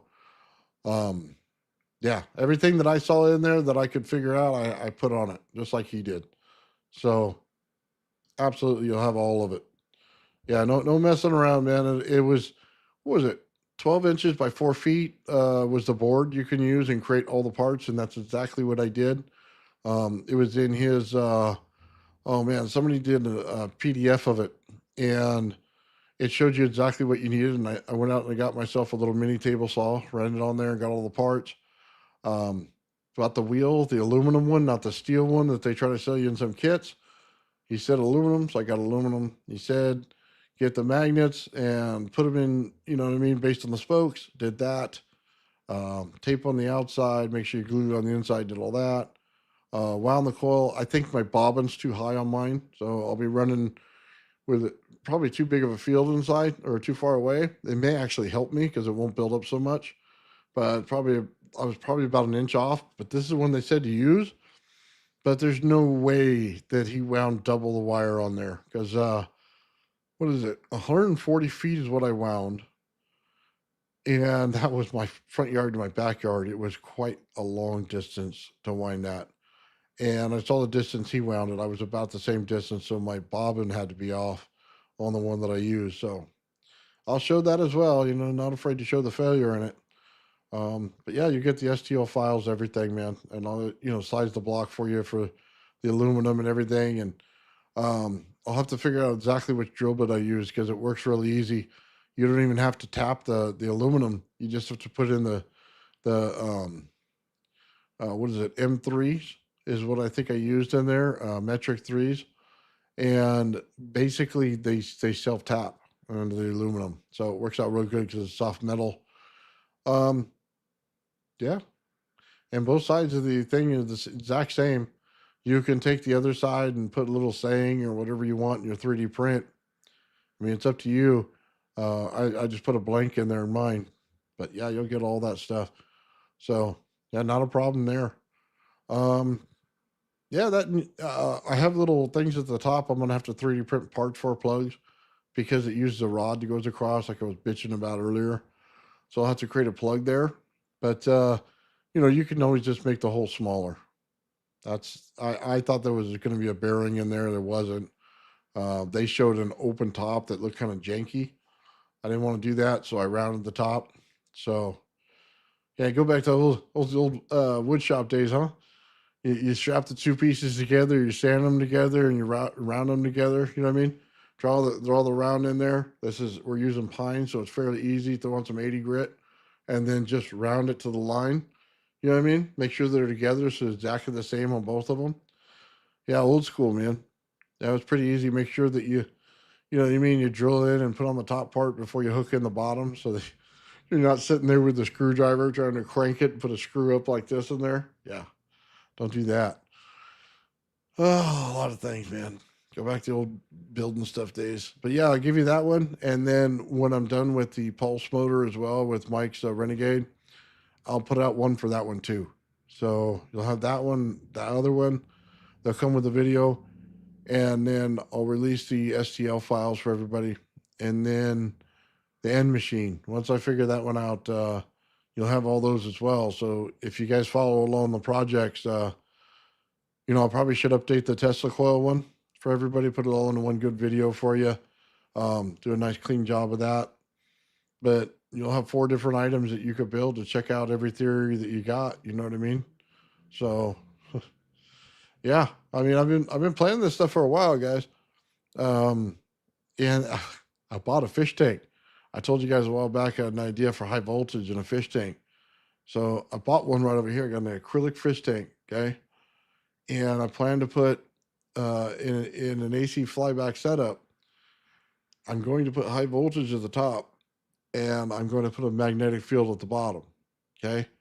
And what I'm trying to do, probably a DC might be working better, but I don't think I can get the voltage high enough. So I'm going to have to use an AC and just change it a little bit. But I want to create lightning. So if I can get it to just give me the open field. So for those of you who've done high voltage before, you know how it works. You get like a saw blade over here, and then you get yourself a shaft over on this side, right? And then every time it points like this, you're going to get ion wind that comes off of it like that, right? When you put them too close together, you hear a high voltage hiss, and it'll go. But when you pull them apart, you get basically the field that we're in now, which is too far apart to do anything. This is what T.T. Brown was working in, right? That's exactly what I want to create, is that field that's too far apart to get any spikes or anything to go over. My idea is simple. If we temperature control it, we put water in the bottom and we put dirt. So, you got a water table that goes to, then you have dirt over the top. In some portions, you have salt in there. So there's salt pockets in there. It should actually give me a field where there is grounding capable inside of it. In order to put anything in there, I could put an antenna in there and get it to spike. You know what I mean? Just like an antenna would to a big building. We can create that. We can then move it down a little bit, put a capacitor in between as we collect the energy in between it and show that we're filling capacitors out of it, just like you would do if you put a Wardenclyffe tower in the center of there. It'll give us that ability to do it. Because it's temperature controlled, it may or may not, and I'm hoping for the may part, I want to create rain clouds in there. If it's the same effect and we create the same condition, can we get rain clouds? I mean, why not? I mean, if we can pressurize it, and I'm not talking a lot, not a tremendous amount of pressure at all, just a little bit. Just put a little bit of pressure on it. Make sure we put the minerals in the ground. You know what I mean? So this isn't super specific to super water or different kinds. It's put regular water in there from the top. Drop some salt in certain spots so that it builds up in a salt area. Okay. Put regular water in the other. Make sure that it doesn't interact with the salt. And I don't know how I'm going to do that yet. But they should create a barrier between the two if the salt's thick enough in the water. And then see if we get some clouds, man. If we get some clouds, we get some, any kind of the high voltage, hitting down on anything. We can test how the pyramid works as a capacitor. We can, build something, put it in there, that looks like a pyramid, maybe pressure inside of it. And then just, take the rock and make sure it gets to a water source and let it fill up like a candle wick. And then we can either prove or disprove how the pyramid is a capacitor. I think that's absolutely amazing. Being that it's not too far off to do. I mean, if you think about it, the high voltage and how easy it was to set it up, we're just looking at distance control on how far apart we need to do. So some tests on that, how we separate the plastics and stuff. I mean, the environmental control has to be there because it can't just be a sweaty box. You know what I mean? You got to be able to keep dry air in there as well as moisture when you want to put it in there so that you can control if it gets like moisture for the high voltage get in there. I think that's the way to go. Like I said, I got a big fish tank now sitting in here, but I got the acrylic one because I didn't want to use glass and have any problems with that. I want to be able to drill into the side of this thing or, take a hot poker to the side and get in there so I can hook up all the tubing. But considering we know how to do this already, you know what I mean? We can create heat. I'm sure you guys seen on the internet, you can make your own little air conditioner. And for this little area, it's not that difficult. It's very small. We don't need something super special. And then we can control the heat level in it. We already know how to do that with our induction coils from our ZVSs. We can control the heat. Yeah, no fish. No fish in there. No fish fry. Oh, man. Yeah. It's, let's see, it was about 3 feet long, about 15 inches deep, 16 inches deep. and it's close to 2 feet high. So that should give me some distance for some dirt in the bottom and other things, and then some high voltage stuff in there. But yeah, it's on my list, man. So as soon as I finish these 3 builds out, that's the next one I'm starting on. And I'm excited to do it because I've been playing with high voltage for a long time, and I always wanted to see what would happen if you put something in between it, but put earth in there and high voltage fields and water and stuff. So kind of a cool experiment, man. That'll be one that's just out of sight, man. If it works, I'm praying it works. I'd like to see lightning, man. In some form or another, and you never know, man. If you can get the energy where it's like a screwdriver in the middle of a high voltage field, you could do anything you want. You know what I mean? You could just put metal on the ground and it'll do it. Turn down the energy a little bit. Should be just back it off a little. Then see what happens. Yeah, I can make a little mini Wardenclyffe in there too. You see, that's kind of the point, though, isn't it? So if we can prove out the system works in the way that I think it works, then we can build them as big as we want. Then you can really get some good, information and stuff. Maybe a university will pick it up and want to do it. You know what I mean? Just to show how the experiments work as well. That'd be awesome. But yeah, if we can get something to proven concept, I think it's worthwhile. So that's why I bought it. It was on deal, man. It only cost me $80, so I'm pretty happy about that. Got the high voltage equipment already, so pretty happy about that. So yeah, we're gonna get there, man. So I got to get as soon as Joe's ready, man, and does the interview for the Rav thing. Just so we go back to that real quick. That video is going to be awesome. It's pretty much Sean's. I don't want to say it. All of his early videos, so it's going to be like a 20 or 30 episode series for the first year, based on all the videos that he got and made already and things that he did. So it encompasses how to build the Rav and stuff like that. What the first thought of it, how he first did everything in the live stream. It encompasses all of that. So after the first video, you know what I mean? We'll continue down that line and go with the next couple of projects that he worked on. You know what I mean? I think by the 3rd video, we should be into the vacuum on how he did those experiments. I remember the angel Rav he did. And then we'll have put in there in one episode, Joe and I did our own Ravs and our own experimentation on it. We'll show that. We'll show all the lighting effects and exactly from front to back how they worked in one episode. I think that's going to be amazing. We're going to tie it into the stars and universe and stuff and see how much the plasma actually looks like things in the universe. You know what I mean? Maybe they match up, maybe they don't. Maybe the fields match up, maybe they don't. We'll try to get them as close as we can and compare them and leave it up to everybody else to decide yes or no. It may work out that they look like common things that we see all the time. You know what I mean?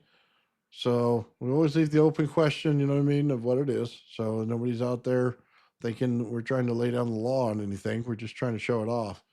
So that was it, man. I'm really excited about that because I kind of like doing it, man. It was nice. I got different camera angles and stuff, and you get to see different parts of my my like little studio that I built out here. So I think it's pretty sweet. But yeah, we got some good stuff going, guys. I'm almost done with that Benini. Like I said, if I didn't take off to do the rap video, I would have already been done with it and had it running. But I wanted to make the rap video because I have to pull in information from Sean and Joe together to get it. So it takes a while. When I have it, it's easier just to put it all together. So yeah, it should be pretty sweet, man. Should be pretty sweet. You know what? I think today, let me see if I can't pull it. I will actually end instead of my normal video. I'll just put on the test video here for you guys. So you guys can see the rap video on the way out. You know what I mean? So I think that would be pretty cool. Let me clear some of this stuff off of here. There we go. Let's share it. Yeah, make it bigger. All right, guys. I want to thank everybody for watching today, man. Have a great night. Sean, love you, brother. This is pretty cool, man. This is for you guys, man. Have a great night, guys.